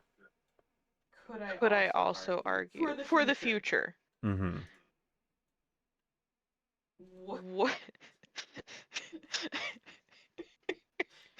would my goblin song technique? Okay, tell me about your goblin song technique. My goblin song. I sing annoying goblin songs to distract my foes with silly and repetitive lyrics, Okay. which means that I'm gonna attempt a performance check against their will DC. Okay. If I succeed, I can I can affect up to 2 targets. Um, if I have expert 4, if I have master, can I argue that by doing that, succeeding and distracting them, that would also make them flat-footed against me? I mean, yeah, that's kind of how it's described, is what, like, conditions would cause that. So, yeah, that makes sense. Excellent. Excellent.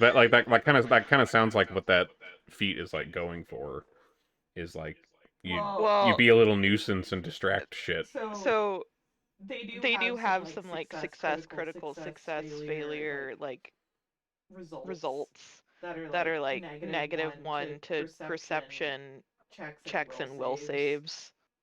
Hmm. But my thought was, if it's a distraction, Yeah. then I could in theory use it that they are then off guard. Because I need a way to make things flat-footed. Sure. Why not? I don't see why not. I love you. Whatever. I'm gonna kiss you later. Oh, okay. Ew. Hey, hold on. I'll suck your dick. What do I get out of it? Wow. We have some pretty good soup. So, let's see. I think that was all 3 of Grotus's. Oh, yeah, that's right. Because Yeah, then we were rolling your Gerda's fancy finished. I backstabs. did my backstab. That's right. So now we're just. I was just wanting some Pontificating. answers. Right. Okay. So this guy up here, you see him kind of look upwards, and in some, you're not sure if it's just language or animal sounds or what, begins like chanting some weird shit, and the other of these things around it all seem to kind of whip themselves into a bit of a frenzy. Not so much with the one that's like really old, um, maybe a little bit, but he's not doing so hot. But they all kind of come kind of riled up a bit. They're all kind of think like lake full of piranhas Oh hell no. kind of shit. All right. So this one down here by Grotus and Scorch, it continues trying to bite at Scorch. Misses. And misses. And misses. Total flop. The other one, though, also tries. Critical. Goddamn.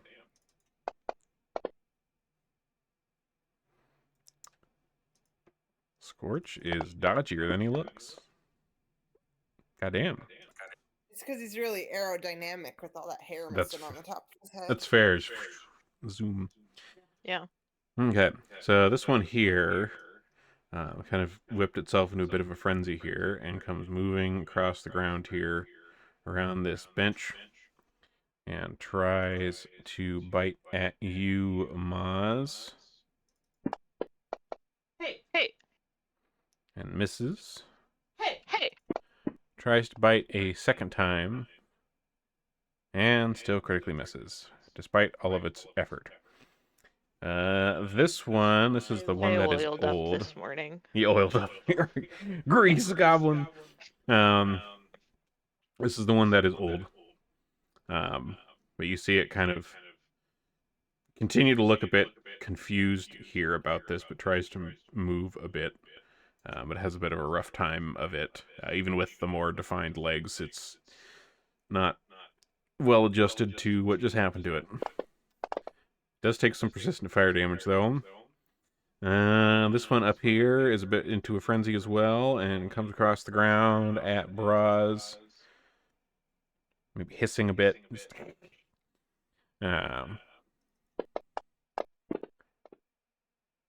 Misses. Man, they are just they got the bad rolls tonight. Good, they can keep them. All right, this one here. Let's see, it was not in the range of that. But it does try to bite at Maz. And gets a chomper. No. This thing takes a chomp out of you.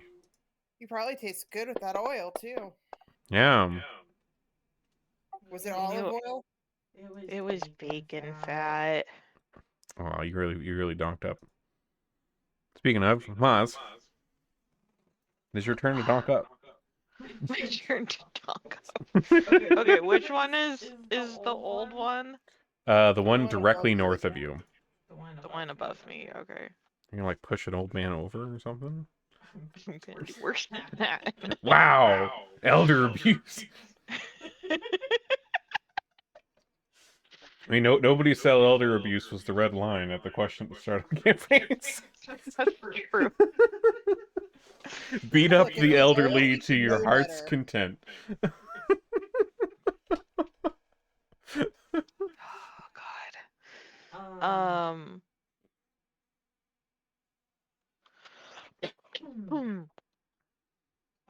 Uh. So I'm gonna use debilitating strike Okay. against it. You're gonna debilitate the old one? Damn. Yeah. This is just a bad Tuesday. So, and that's gonna be added on to my rapier Okay. attack if it hits. It hits. If area hits. It's gonna take a oh God, I have like a whole bunch of stuff. It's gonna take 3d6 persistent bleed damage. Holy shit. So here, let me roll my damage first. Yeah, roll the damage and then roll the. Okay, and then roll Holy shit! the bleed. Feats are cool. Know what your feats are. I need to write them on paper because some of them play into each other. Like some of them are literally like, oh, add this to your debilitating strike, but it's not listed in my debilitating strike. Hmm. How do you want me to roll bleed? You said it was 3d6, right? Yeah. Just roll 3d6. I can just apply the damage to it manually. 9. Okay. Let's see. This one. Yeah, that is persistent bleed damage. The persistent bleed damage is actually just 1 over what you needed to kill the thing. Excellent. You successfully murder the gross old toad man. Ew. The rest of us have not killed any. Ma's on a roll. All right. Grotus. That was just 1 attack, wasn't it? Yeah. You still have 2 attacks. We're just getting started. I'm gonna do. I'm just gonna do normal attacks for this guy. Okay. So, brilliant rapier. A hit. All right. And one more.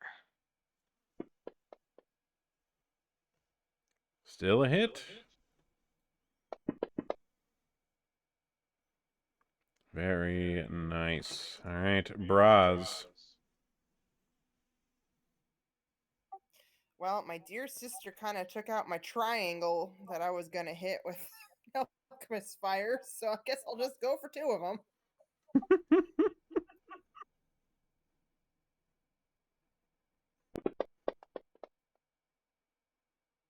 All right, hits on both. All right, fire is burning, splash damage. And one more. Ooh, hit and a crit. Let's go.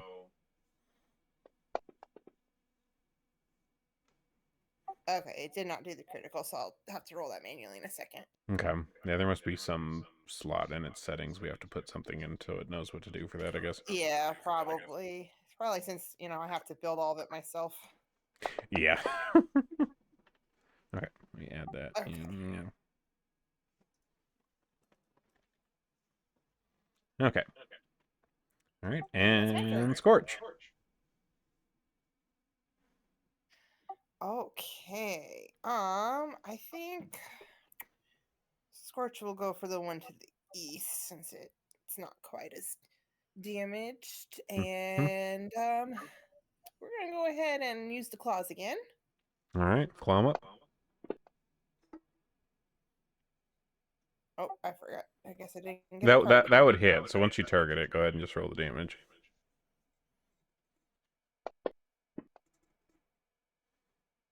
Nice. Okay, we'll go again. Ah, lingered on that 18 for a Last moment. one. Ah. Alright, that's Scorch's turn. Alright. And we are back up with Bras at the top of the order this time. Well, guess what? We're gonna throw another Alchemist Fire. Burning stuff's fun. Yay, arson! Get another hit and a critical.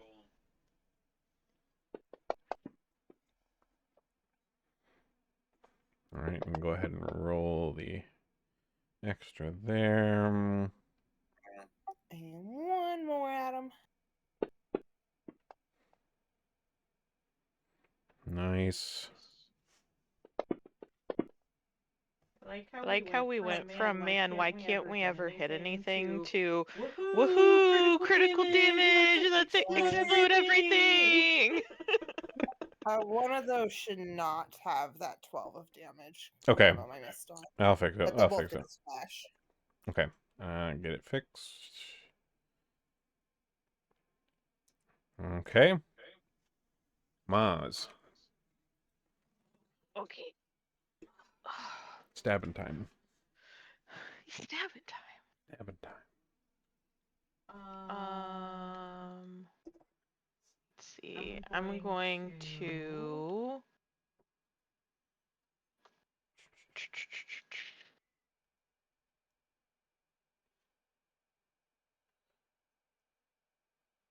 I'm going to do Goblin Song Okay. to distract this dude. Okay. My Goblin Song is currently about the beauty of nature's magical fruit, the bean. It's a good song. And I'm gonna do my performance check against its will DC. And how's that song go? It's a pretty good performance.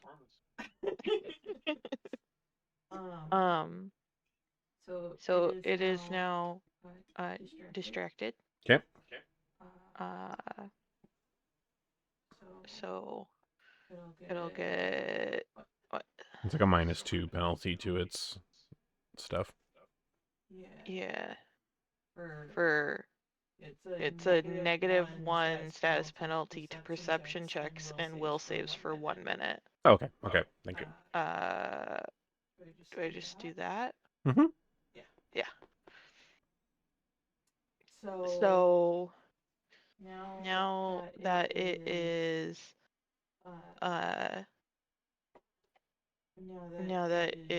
distractorated,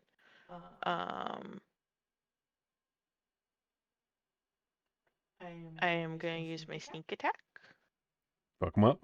which is 3d6.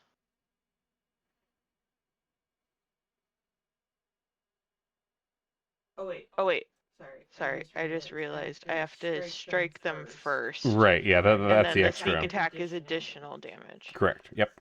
Okay. I'm learning tonight. Wow. It's a hit. I love that I can roll a 2 when it hits. Well, you're little tadpole guys, so. So that's my sneak attack damage, and then this is my normal damage. Okay. So it looks like you'll have to manually add the 11. Okay. I suppose I can build one of those into my Yeah. attacks, so I can just roll it. That'd be good, yeah. And then on top of that, I'm going, since I attacked a flat-footed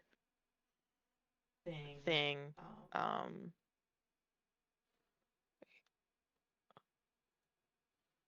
then I'm also going to do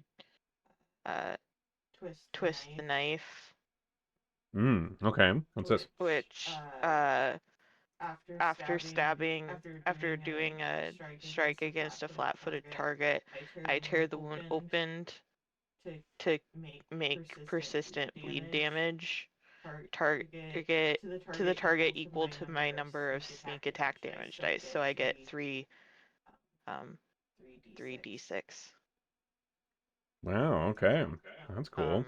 So I did persistent bleed, but let me roll that'll be 10 for the bleed damage. Damn, nice. Okay. And then I still have more attacks. Whew.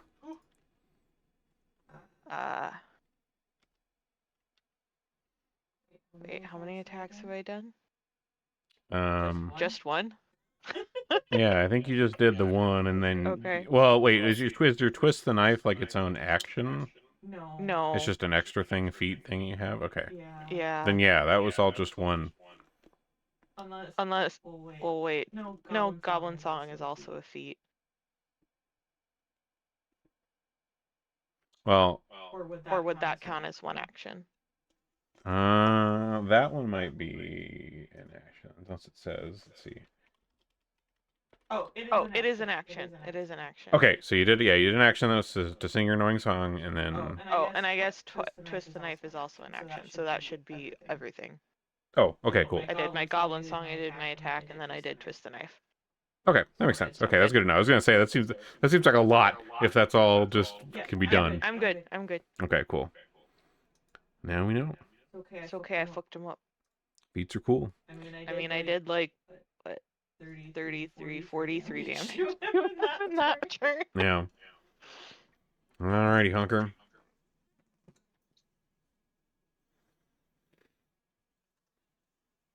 I'll do chill touch on this one over here.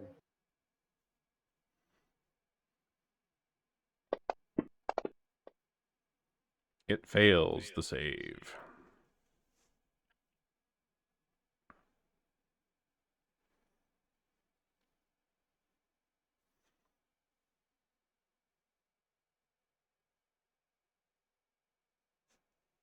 Sorry, I'm looking the damage here. Okay.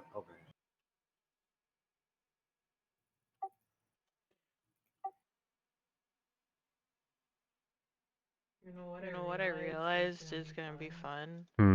By succeeding at Goblin Song, it makes it easier to continue succeeding at Goblin Song. You know, yeah.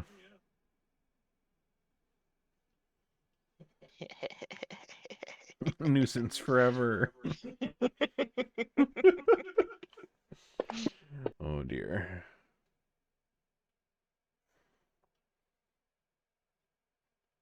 I'll have to And then come I'll off do. the mist.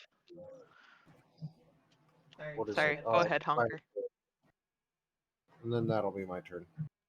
Is that really only 1d4? Yeah, it's a cantrip. Oh, and then it doesn't have any like level scaling?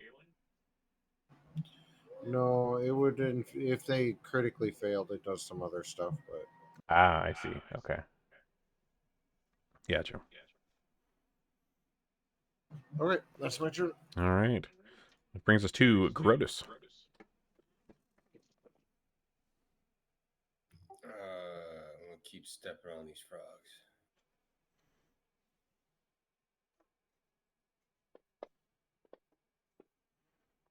All right, and step on them with your fists you shall. Boom. That one is soundly exploded. Hit the one biting Scorch. All right, another crit comes out with the extendo gloves.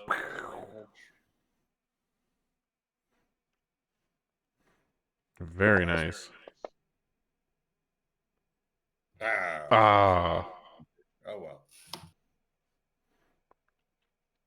Fine You can't win 'em display. all. Fine display either way.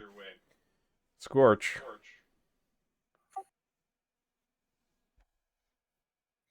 Okay, we will go ahead and attack the claws again. All right. Ooh, critical miss.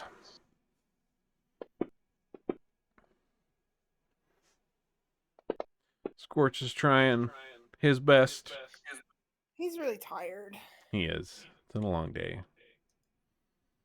All right. This one up here moves itself across the ground along with its pals here. And tries to bite at you, Maz. Unsuccessfully. And then once more.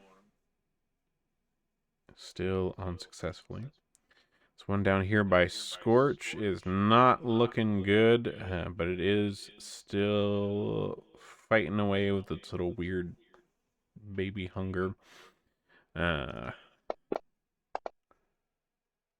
Critically missing.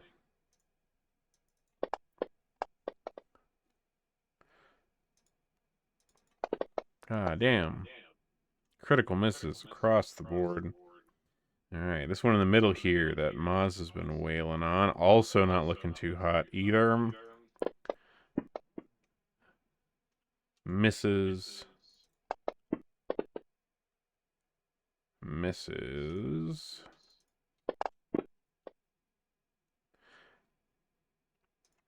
These guys don't have the best of rolls, and you guys are harder to hit than these tadpoles or really know what to do.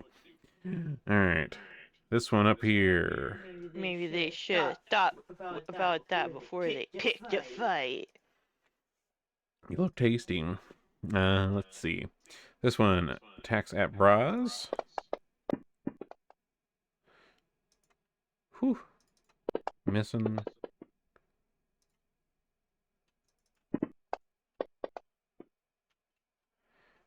It's gonna be a whole wall of misses. Jeez Louise. Persistent fire damage ticks away. And the last one down here. Still chomping.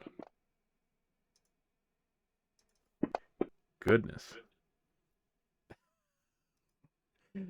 Oh man. Entire wall of them, and every single one was missed. Jesus fucking Christ. Alright, Braz. How does the bleed work, by the way? Is it every time it has a turn? Yeah, but it's basically like, persistent fire damage or whatever else, or poison or... Okay, then the one that bit me should have taken 11 more damage. Okay, let me fix that here real quick. And while you're doing that, I'm going to do something a little uncharacteristic, and I'm actually going to use my club. Whoa. It might be very satisfying. It's really close. It does hit. It's been a while, but you hit. And with What a if it very splashes satisfying back? smash of your club, just gone. Gross. Yeah, Then your club's a little goopy on the end. I'll move down here. And then I will use my last turn to attack this one by by Moss. Why do I keep calling you Bras? I don't know, man.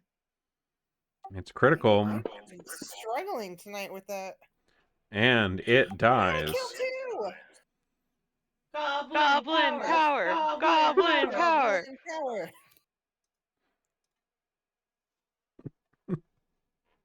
But the real question is, does does Maz still do the extra backstab on the dead one that Ross just took out?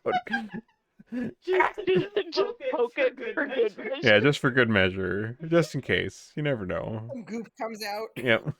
Grotus, you're up. Time to cook some stuff up. All right. Finishing off the one on Scorch.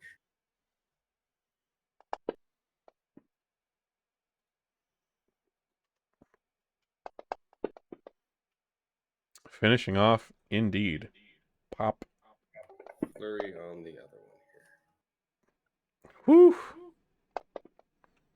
At least we know if we ever run into any weird little tadpole creatures, we can really fuck them up. Really? Yeah, we've made quite a mess out Like- here. Clowns versus, 1,000 little weird tadpole guys, no problem. That fight's taken care of. All right. That's my digs. All right. Honker. Honker will inspire courage, of course. Of course. Why wouldn't they be? Naturally.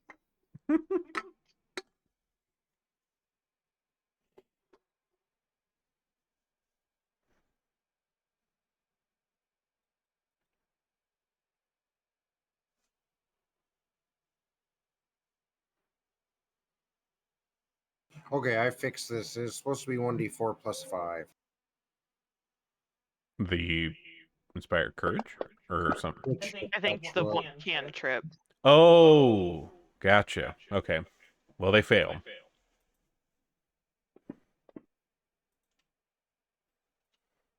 yeah, it's my turn. Okay.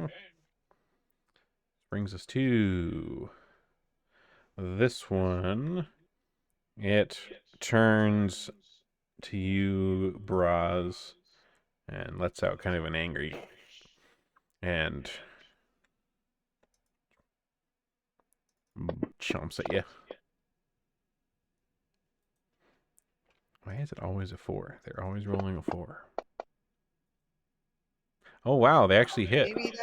Maybe that's their favorite number. I guess so. He does manage to take a chomp out of him. But only the once. The other one over here is barely holding on. But it does still try. And does hit. Maz. Chomping.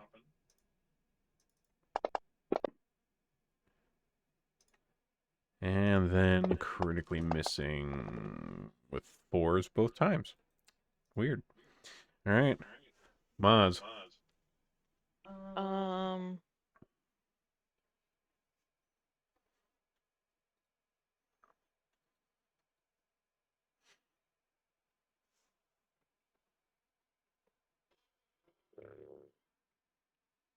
Maz is gonna perform Goblin Song. Okay.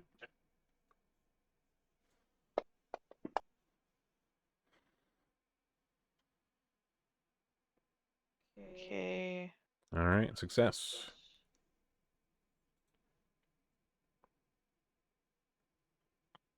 Then she is going to whip your Poke. and then A big poke. add sneak attack onto that as well. Yep. After I roll this. Well, he didn't need to be very sneaky because it's dead. Excellent. And you still have an attack. But isn't everything gone? No? Oh. For some reason, I never turned that one on. Yeah. It's been there this whole time. Oh my god. I didn't realize one of them was still invisible. I thought I hit all the eyes. My bad. I was wondering, I'm like, wait, did he just attack too many times with that last one? Nope, there was one we didn't know about. He's been there. Okay. And I'm gonna just do some brilliant rapiers. Well, one brilliant rapier. It is brilliant.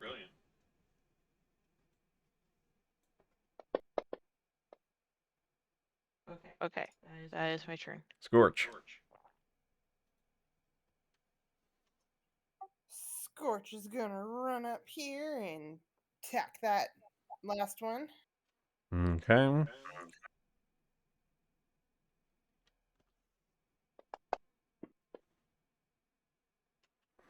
Nice. Let's go.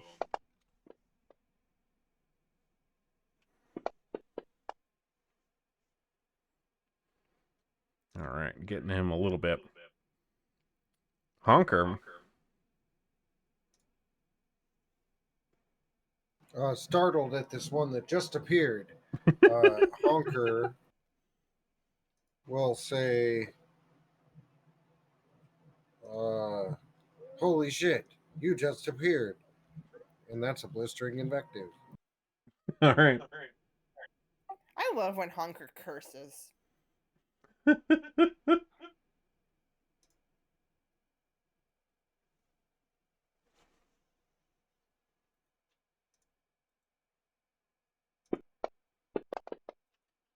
Oh, I might have dropped it on the wrong person.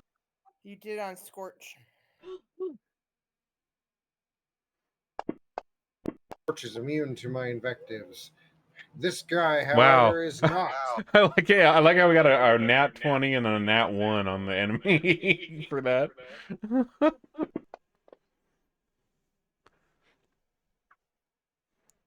All right.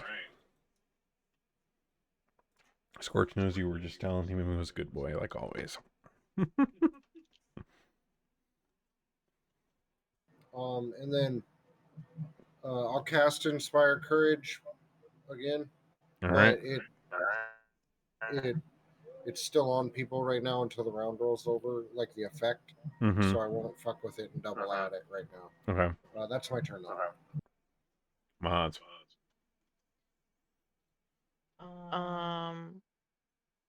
She is gonna sing another goblin song.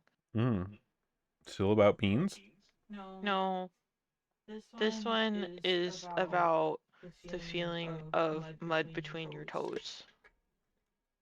Nice. Good song. Smooth mud or rocky mud? Rocky mud.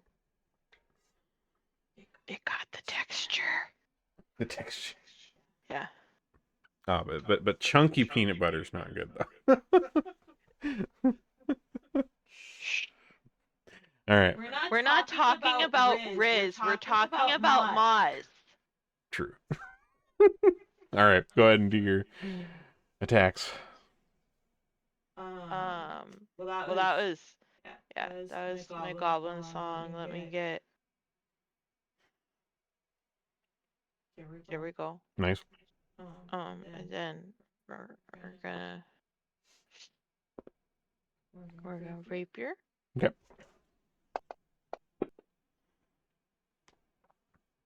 Wonderful.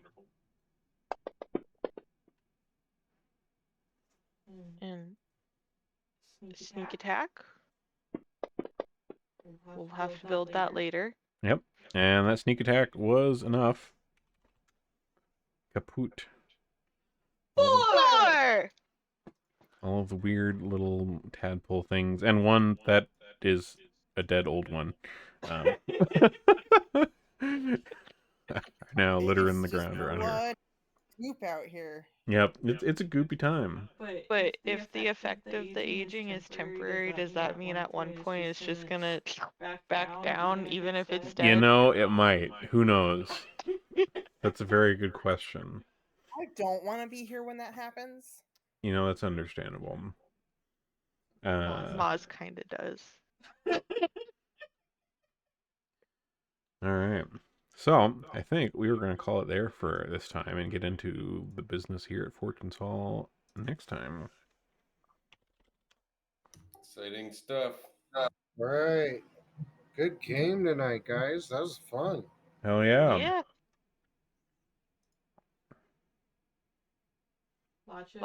Lots of degeneracy, like always. Of course. Gotta have. Naturally. Well, I'm gonna go hop an Amtrak and earn some magical items. I'll be back, guys. I'll talk to you later. Bye. Bye. All right, and those of you out there, thanks for tuning in. Let me see if there's anybody I know.